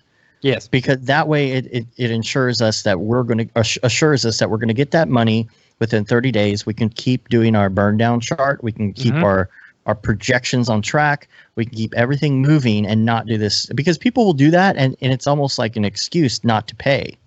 Yeah. It's like, oh, well, this thing's not going this way. We'll wait another week and then we'll give them the changes and then they'll do it in a day. And then by then we'll have the check from our client and then we can pay them. And so they're just kind of stringing you along. And so you're like, okay, no, we're not going to do it that way. If we haven't heard from you in 30 days, that thing is done and out the door, in my opinion. Yeah. And I've had some too where like projects have fizzled. We've been paid. They've never come back and finished an edit. Yeah. And it's okay. We had one guy who paid us at the end of the year. Oh, geez. For tax reasons? For tax reasons, so that he could get it into his taxes, and then didn't come back to do the work for a year. And it's like, oh man, we spent that money long time ago. Right. So then it feels like you're working for free. And I forget who it was who suggested that the best way to go about that is to have them do kind of like 75% if they want to do that for tax reasons. And then when the project happens, have them do 25%, the rest of the 25% to hit the 100%, so that you feel like you're working for money. Yeah. And not pro bono. So Grant says, ever think about having these points available for the community? Maybe not exactly copies of your contracts, but bullet points freelancers can be aware of. Yes, there's a video, Brograph Talk number 2 that I did where I didn't want to put out, I feel like it almost makes us liable to put out a sample contract. Just say, this is the contract that we use. You are free to change it and do whatever you want. We're not liable for anyone who comes after you for it. you know? Yeah. But I do go over the bullet points and I read Yeah. it verbatim if you want to No. get the ideas. Yeah. What is it? Because you've heard this excuse before, and I've got a lot of these excuses from real life things that have happened, but I've also gotten a lot of these ideas for what to put in these contracts based on clientsfromhell.net. Oh, yeah. Have you ever been to that site? It's I have, great. Yeah. I love reading clientsfromhell.net. So if you get on there, you can see some of the things people do, especially with people fresh out of college. They're ready to do a job. They don't do a contract, and somebody's working on something and they say, well, you know what? I know you did all that work, but I'm not really going to use this now because something fell through. So if I'm not using it, I don't need to pay you. That sounds so ridiculous, but you realize how many people really find that logical? Yeah. So many people find it logical that if you did the work for them and they're not using the material for the intended purpose. So that is in our contract. Payment will be made regardless of whether or not this production has been used for its intended purpose. Yep. And project delays, and it also mentions things about clients and their payments, because it doesn't matter. Your client's client is not your client.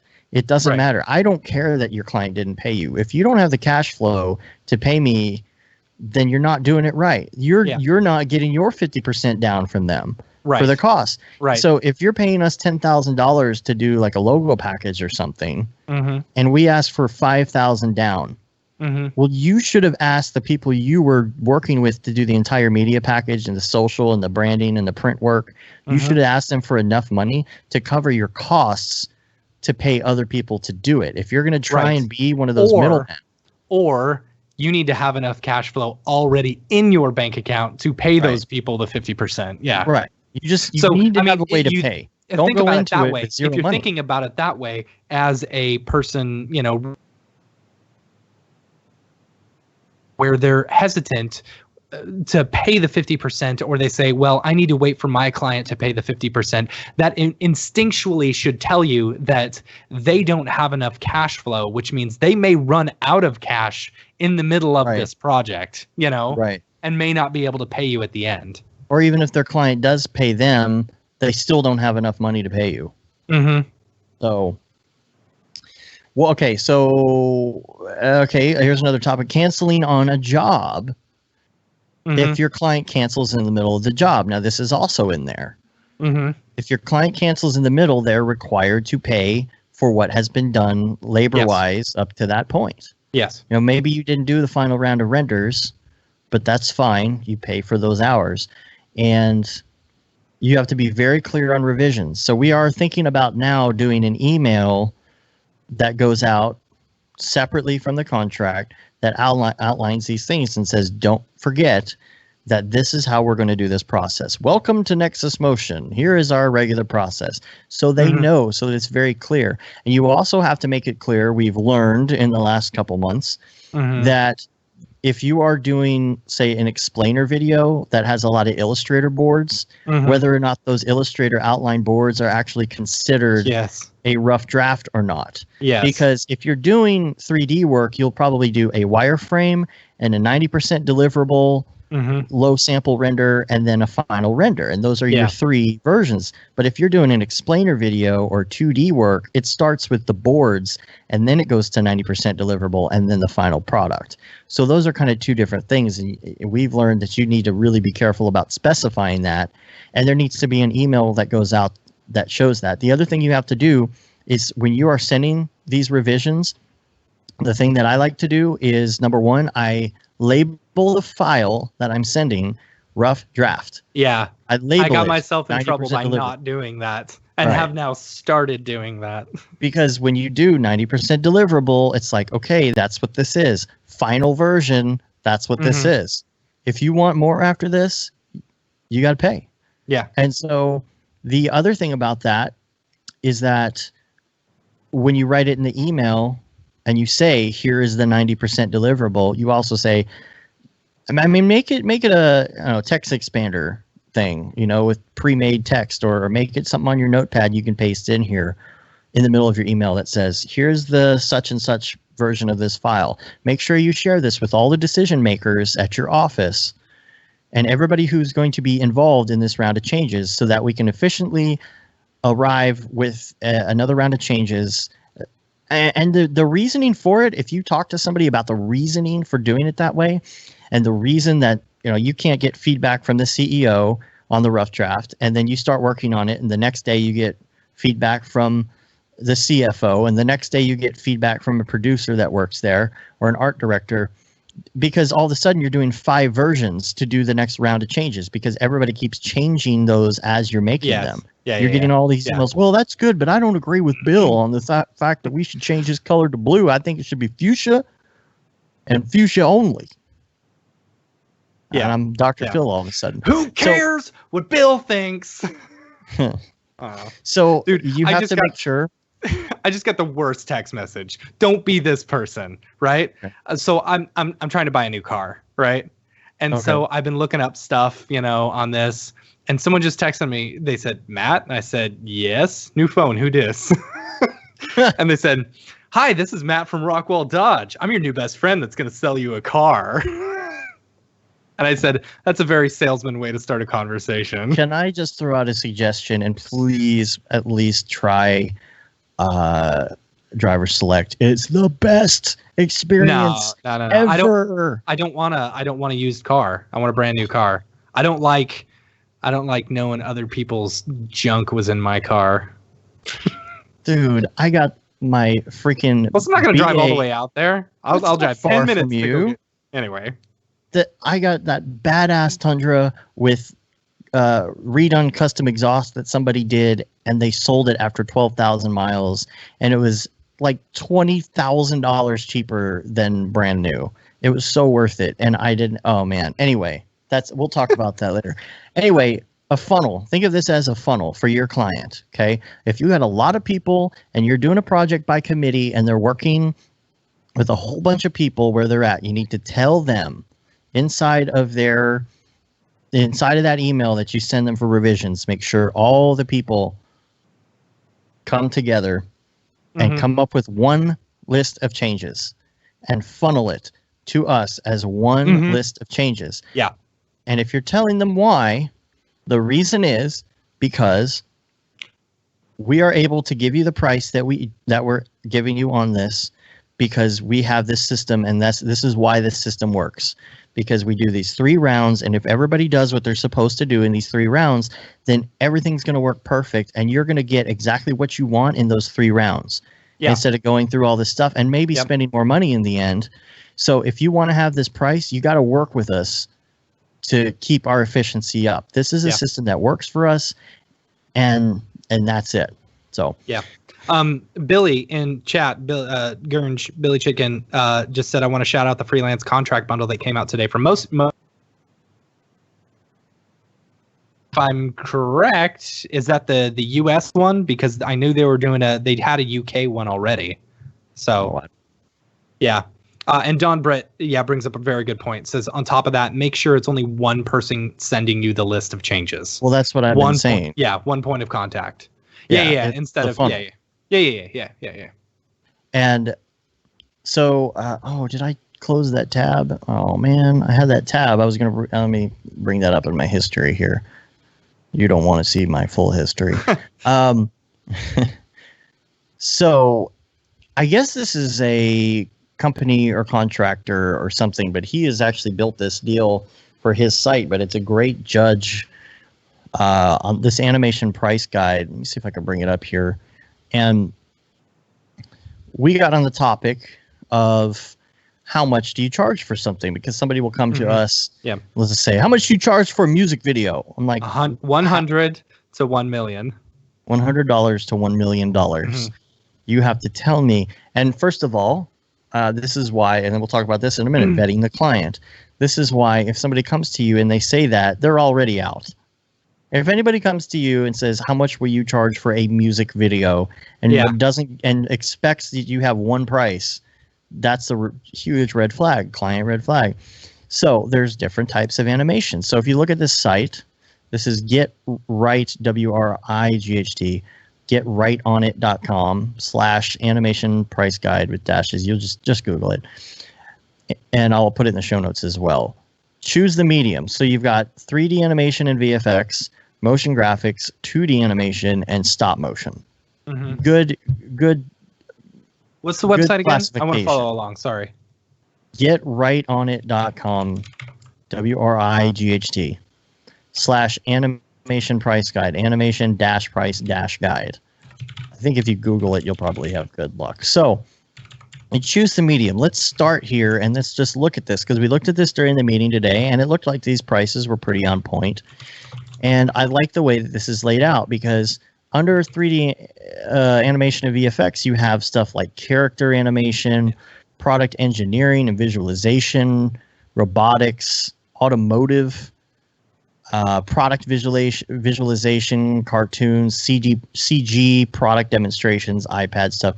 So a very good example here is product engineering visualization, because we do a lot of this, because we will get a client who has a CAD file and they'll say, oh, I want to take this CAD file and I want to put it in an environment, give it a sky, maybe a ground, something like that.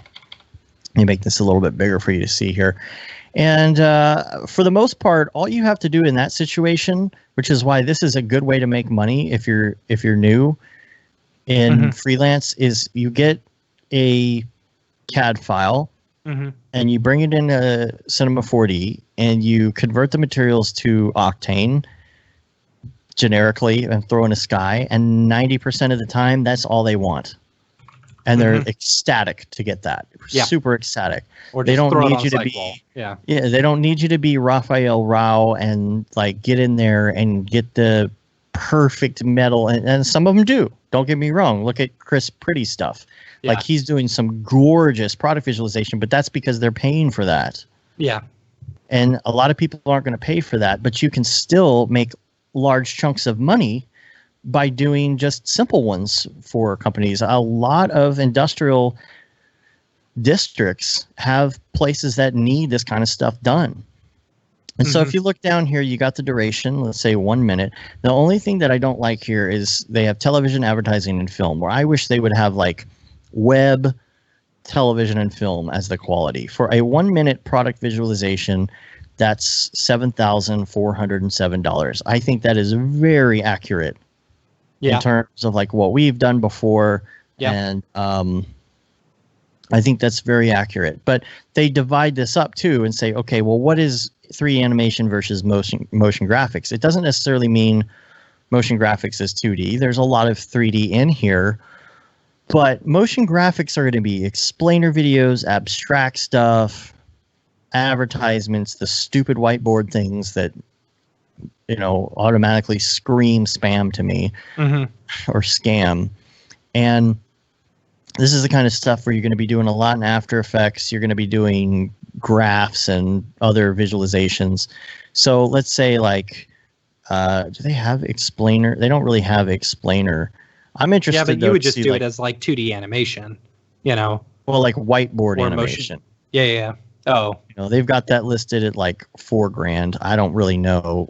I've always convinced the client not to do whiteboard animation. Yeah. So, but let's do like iconography and maybe like a 2-minute iconography and see what we get here. 2-minute iconography for, we'll say advertising is probably good. $6,000. That's not bad. That seems about right. Depending on what you're doing, though, it actually might be a little bit more expensive. Like they have these complex 3D scenes here. I could see that being quite a bit more. Yeah, that's almost double the price. This is great. This is really great. 2D animation, I wonder. Sometimes, honestly, I hate 2D animation, and sometimes I feel like vector-based 2D stuff just drives me insane. But look at the price, and I don't blame them. Yeah. So a vector-based 2D animation for 2 minutes is $30,000. And You know what? I completely agree with that because we've been doing some of that lately, and I'm realizing now that I do not like 2D animation. I would much rather sit in 3D all day. Yeah. I'll do it all day, and I'll have fun. I don't mind 2D animation. Oh, Like you can I do can all of them I from can now knock on. it out. Yeah, that's fine with me. I can knock out 2D no problem. It's harder. It's harder to do. Oh my gosh, did you do 2D animation, traditional animation? 2D? Oh man. For a 2-minute video, $237,000. Of course. You gotta draw them frame by frame. You gotta paint the cells. You gotta send stuff to China, India, have it all put together and sent back to you. For a 2-minute film all the way up at the top, it's $1.5 million. That's crazy. But all accurate though. All accurate. Rigged 2D animation. See, that's 23 grand. Yeah. This is a great guy. Yeah. So everybody check that out. All right. So let's talk about vetting the client, because when you get a new client coming in the door, and I'm sure most people do this, you immediately, if you got someone's name, you check them out on Facebook. Or my old business partner from my video company years ago, we used to say, back when MySpace was big, we called it the personnel profile. We said, let's check out this person's personnel profile. And we get on MySpace and check out who they were. But you're going to vet them on Facebook. You're going to look them up on Twitter, Instagram. You're going to look at all the things that you could find on them on the internet. What's up, Raid Zero? There he is. Stopping by. He's got meetings all day. Hey, Phil, I wanted to ask you, is it okay if I put your shirt up in the new Slack channel that I just made called Secret Shirts? Shirts. I think you need like a secret password to get in. Oh, can we do password channels? No, I don't think All so. right. Don't worry about it. He says yes. So when you vet your client, though, you can really tell a lot going in. And I am not a salesperson. I play one on the internet. Yeah. And I basically, when I'm vetting the client, I'm looking for a few things. First of all, are they credible? Yes. Do I think that they're going to be a decent client? Yeah. I'm also going to see, is there anything else they've done before? It's like a job interview almost. Yeah. You know, if it's a big corporation, I'm going to go in and I'm going to look at maybe how much money their company makes, because that's all available online for big companies. See what their revenue is. I'm going to go in and I'm going to look at maybe if I find something that I have in common with that person. Yeah. A person the other day that was new that I was talking to, I realized that they were a singer and that the person that played the keyboard for them on TV one time was a friend of mine. So there's a conversation starter. You know, I was stalking you on the internet and I saw that. No, but when you do that, you really have a better idea of what you're getting into going in. And then once you get on the phone with them, you kind of have that rapport already. You know what you're going to say to them. You know how the conversation is going to go. And you can feel really comfortable. One of our new clients that I really love, he is a small business owner, and he has a very good small business going, and he needs product visualization. And we're doing his visualization, and he's loving it. And so when we meet in person, we start talking about the woes of running your own business and all of this stuff. And it's a great thing for us to have in common. So if you look someone up and all you see are negative things and everything that they've done is super crappy and cheap, and you just get a vibe from those people. So yeah. The other thing is establishing yourself. And when we were talking this morning with Damon, the thing is, like, his client that he had an issue with going in, I think this is just my opinion looking at this, is that, you know, they didn't really know each other well. It was kind of like a lead almost, right? So going into it, I think that the way that this company found this thread to put a thing in here and find a guy who said, oh, hey, are you doing this, Matt, you know, or not Damon. Not Matt Damon? What? Matt Damon. Oh boy. Matt Damon Milstead. that found, by the time it got down to him, basically, I think the mentality of this place, A, they already didn't have a good mentality about contractors to begin with, but B, was like, oh, this guy works out of his parents' basement or something, you know, when that's not true.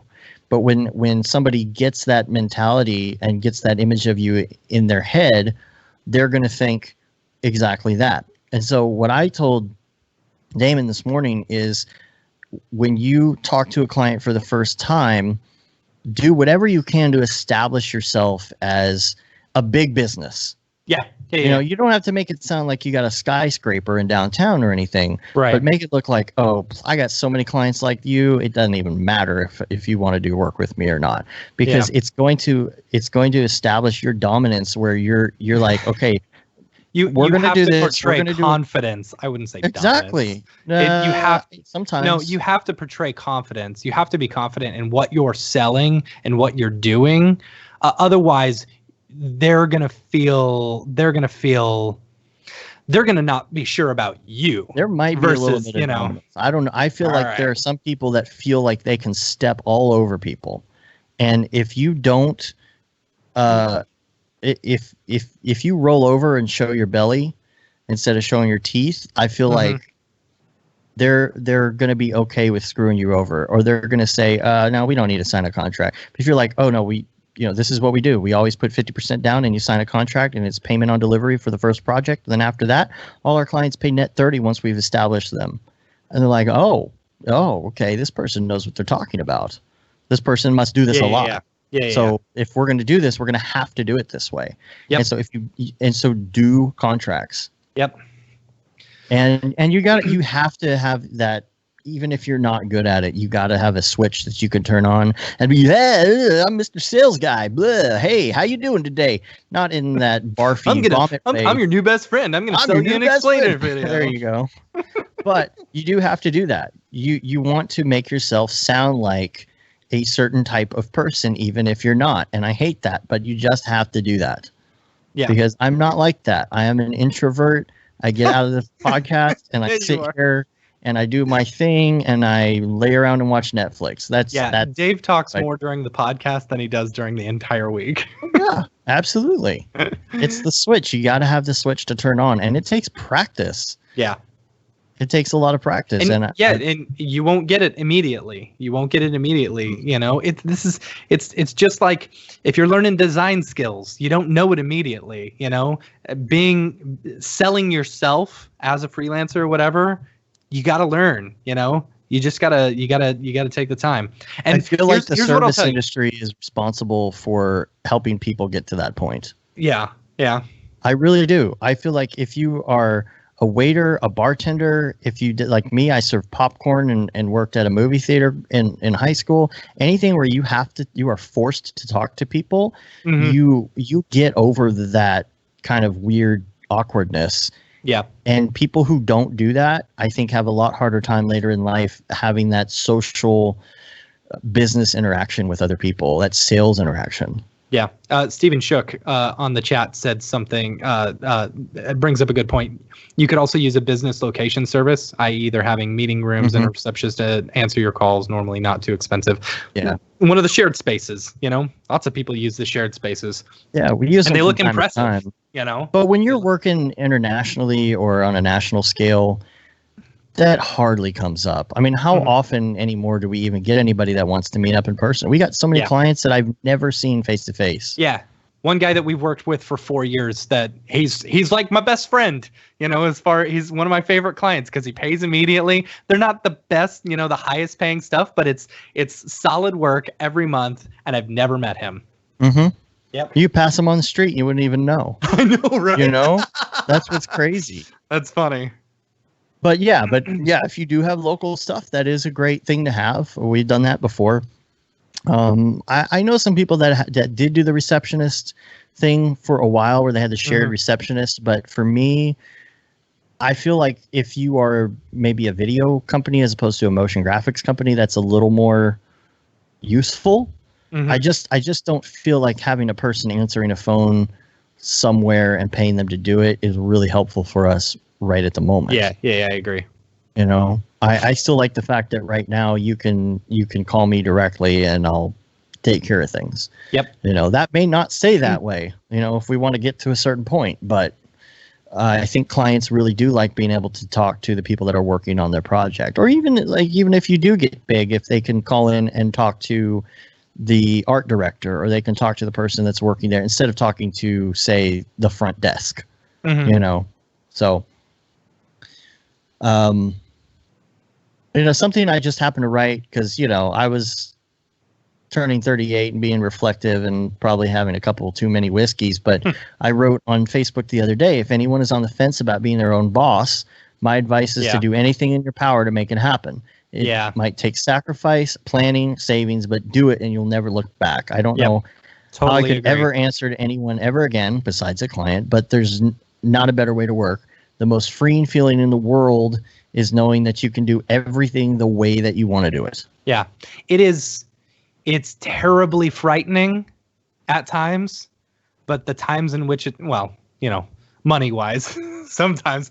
But when those worries aren't there, which is why we definitely recommend having, building up a whatchamacallit, a nest egg, not a nest egg, building up enough money, like it is the best thing you can ever do, dude. Like, so literally we're on the Monday meeting, we're doing the Monday meeting. I was like, I'm done with this. I'm going to go clean my garage, and started cleaning my garage for like an hour, right? Took a shower, came up here. Now we're doing the podcast. What am I going to do once it's over? I'm going to go back to cleaning my garage.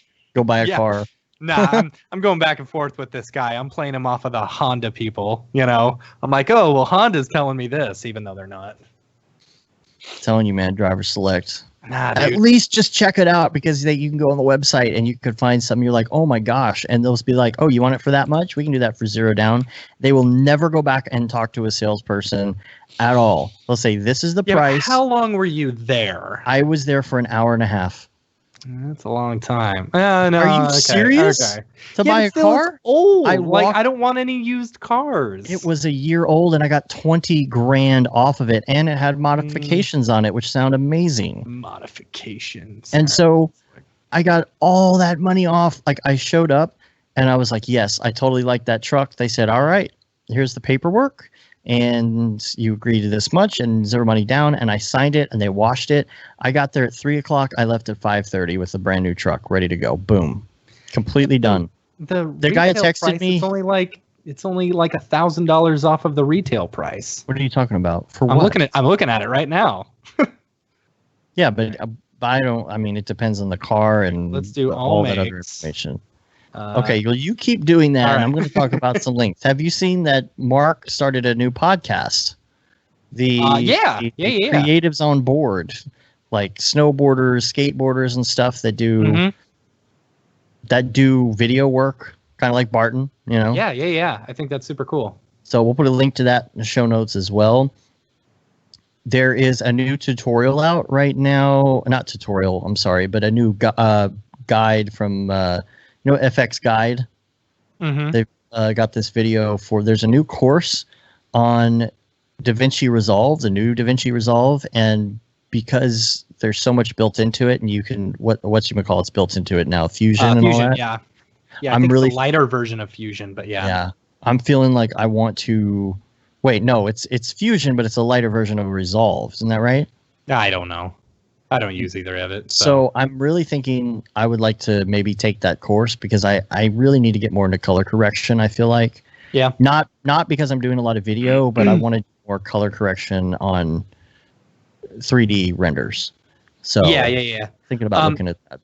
Speaking of courses, what is it? Was that today? Is today the last day to sign up for School of Motion stuff? Oh, I don't know. I know there is end of registration is near. So if you're going to do anything for any of the School of Motion courses, it's getting near. Classes start, I guess, next Monday. So fall registration ends on Friday. That's with EJ for that's the C4D base camp, and it says EJ's updating for R20, which is cool. They've got the animation fundamentals and stuff. It's I don't know. I've heard nothing but good things about it.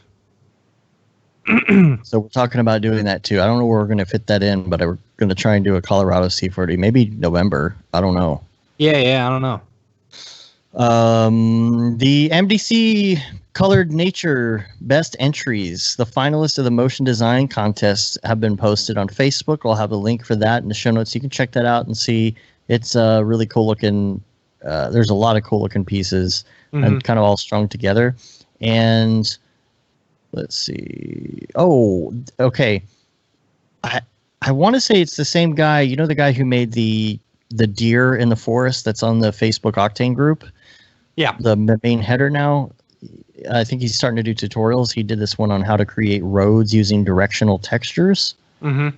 That's a fun one. So I'll put that in the show notes to check out. Okay. And the other thing that I wanted to talk about is a little VR corner. VR corner. Because there's a new Rift that was announced.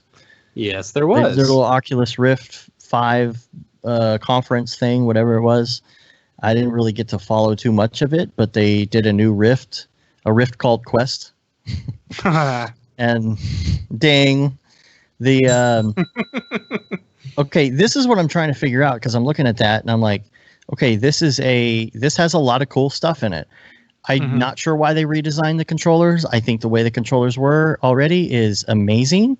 And I feel like it should just be like kept that way, but they redesigned the controllers for this, and it's not a computer-based headset. Is this the wireless one? It's wireless. Right. It's wireless because everything's built into it. Have you heard anything? Yes. Okay. Yes. And I hear that it's not as good as the regular Rift. Well, how could it be? It's not like they got a 1060 or 1080 inside there's of no it. Computers, so like it's like some of these games have to be super optimized in order to even run it, and it's no different from what I hear. Is that it's no different than the cell phone one. You know, it's running on a Snapdragon, I think, processor or something like that. But they already had something like this out, so I'm guessing this is just a newer version of it. But it's the fact that it has. I think the one they had didn't have hand controllers. Yeah, I don't know. But the other thing about this is that it does have parallax that the other one didn't have, because they're using inside-out tracking. And so for me, I'm a little disappointed because there's not a new regular Rift, because I would much rather have a new wired Rift that had a little bit higher resolution screen. That's the one thing for me right now. Just a little bit more res. Yes. That's what I want. Because I would have bought it.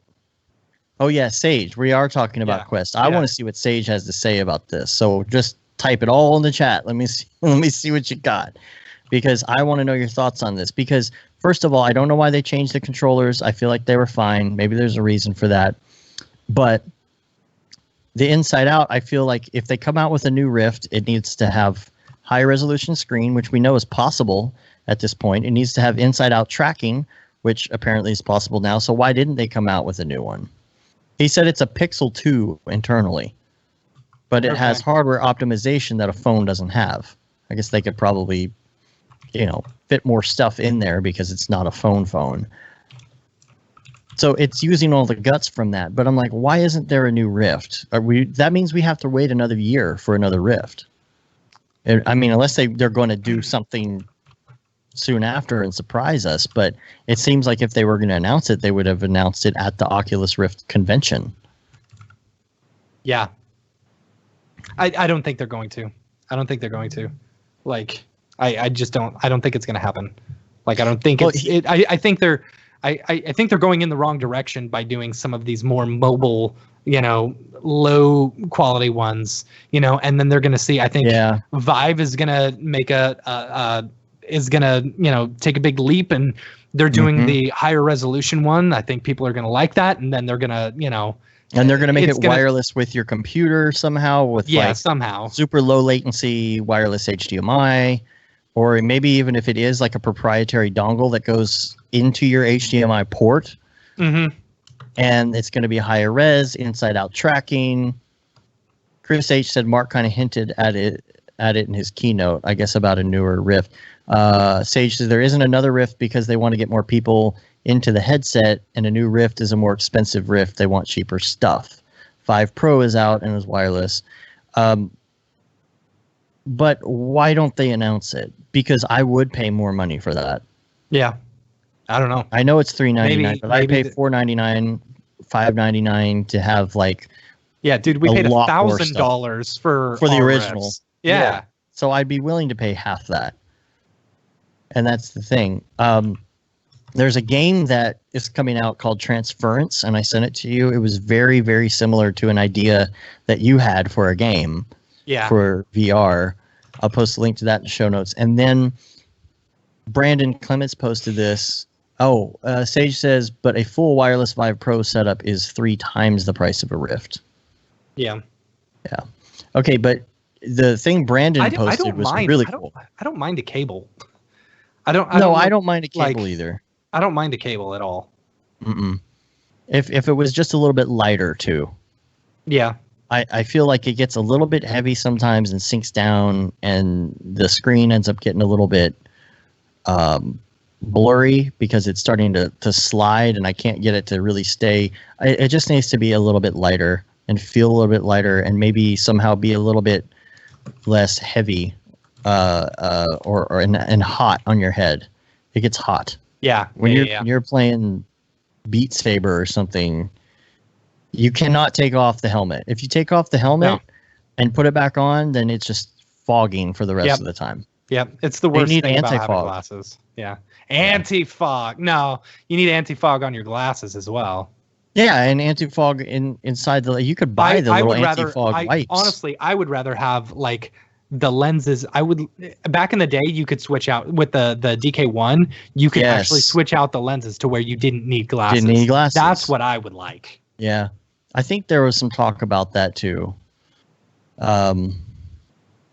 So, okay, this is what's really cool. Did you see what Brandon posted for Substance Painter VR? It was the thing from the Oculus, like the intro tutorial. Yeah, the little intro tutorial. The little guy that looks like Johnny Five alive. Yeah. But this is really interesting to me because if you have Substance Painter and you have a 3D model, being able to get in there and really, because if you've done medium or any of that, you see the value of being able to use your hands to do really fine tuning 3D brushing and sculpting. I love painting in VR with an airbrush. It is so much fun. And so being able to do Substance Painter and take your model and sculpt it in VR and then re-export out the substances and then go back into Cinema 4D is super awesome. Yeah. All right, let's move on to Beeple's People. People.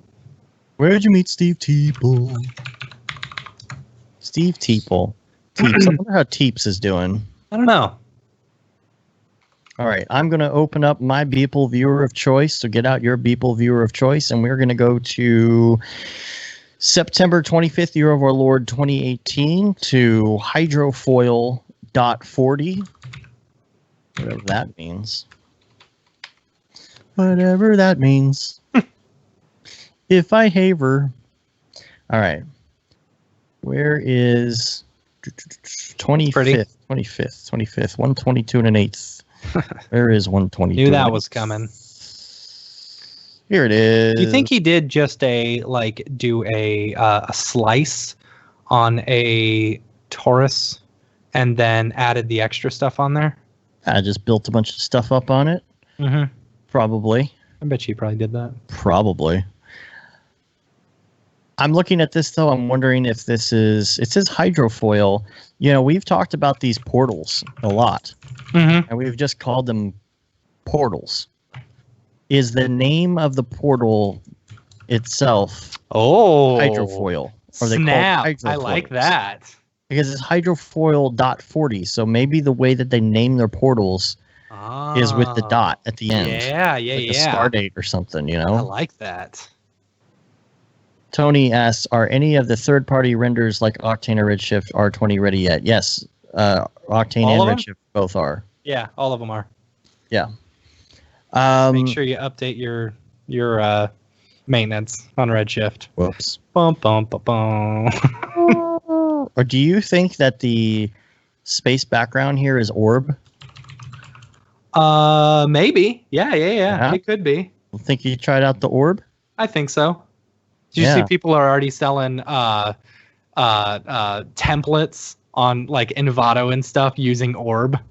Oh, hey, that's a good idea. Whatever. I mean, people who don't really know how to operate that stuff and have a really basic understanding of editing, maybe that's a good thing, I guess. I mean, can you do that? Is it fully legal? I guess it is. Sure, why not? Yeah. You're just selling templates. Yeah, that's true. So this is interesting because we kind of get a slice of this. I don't know if this has been destroyed or if it's being built or whatever, but we get a slice of how this works. It looks almost like a coaxial cable.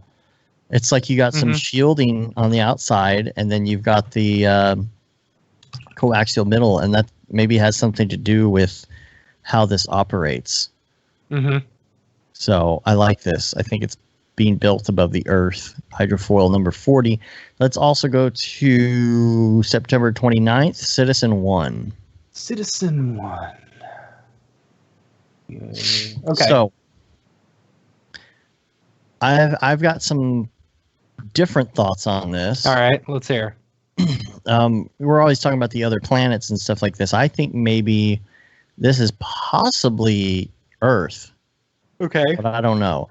Or it's another planet, and it's similar to Earth because it's the same aliens that put the pyramids on Earth. Okay. Put them here, right? Okay, I like that. Yeah. So Citizen 1, I'm thinking like maybe this is a statue or an ode to, I don't know. I like maybe a person or a robot that was sent to Earth to start a new civilization, and that's where the pyramids were. I do see a little. This must be an error. You see the error? I think it's an error where the cables are coming off, and the cable goes like through his leg. Oh, I see. Yeah, and then there's this other one where it's not even connected to the ground, over on the left, far left. Jeez, people, come on, man. Gosh. So I'm thinking that this has to do with the pyramids, obviously, and maybe like the aliens thing where maybe aliens have put pyramids on different planets, but maybe it does have to do with the whole Beeple storyline and the portals and the terraforming of other planets. Maybe they went to one of these other planets. People. Yeah, but maybe they went to one of these other planets to try and terraform it, and it was like everybody had died, but they realized that there were pyramids there, and it's like, whoa, wait a minute. These are just like the ones on Earth. What's going on? And they realized that civilization that was gone was an ancestor of people on Earth. I don't know. I like that. It's a good little subplot. Yep. And then September 30th, my birthday, Tessellate Space. Space. Very, very trippy. Very rainbowy. Very, whatchamacallity. I wonder what he's doing for these swirls.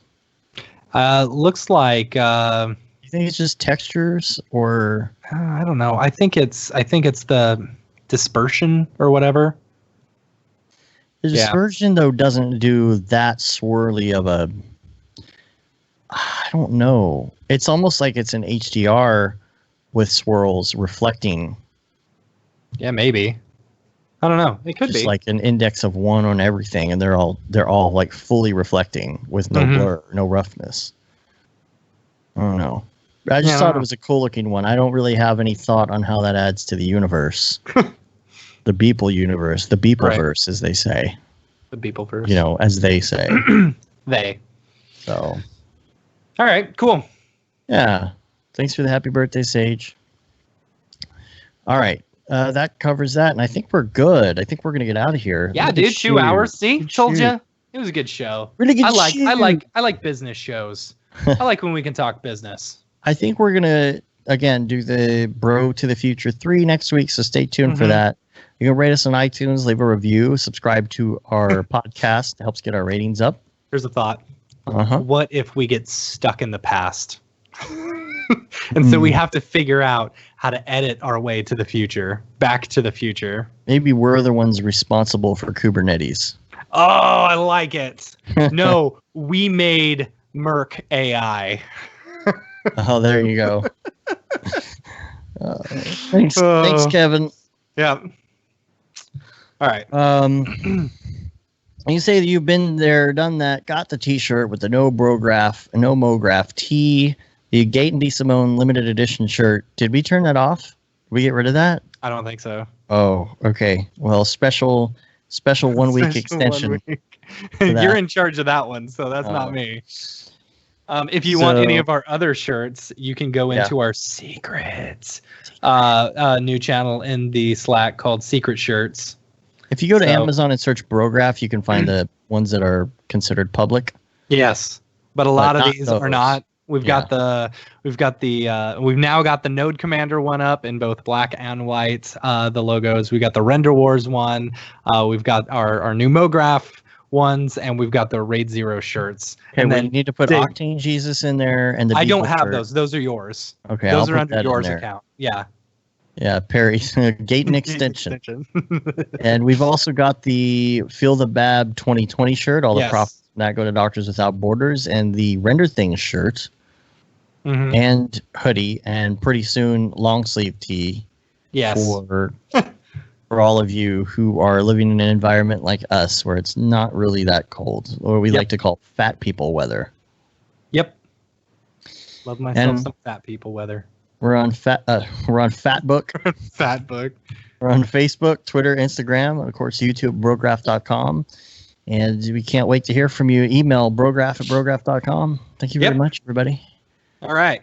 We're going to get out of here. Till next week, I'm Dave. And I'm Matt. Have a good one. Later, bros. Let's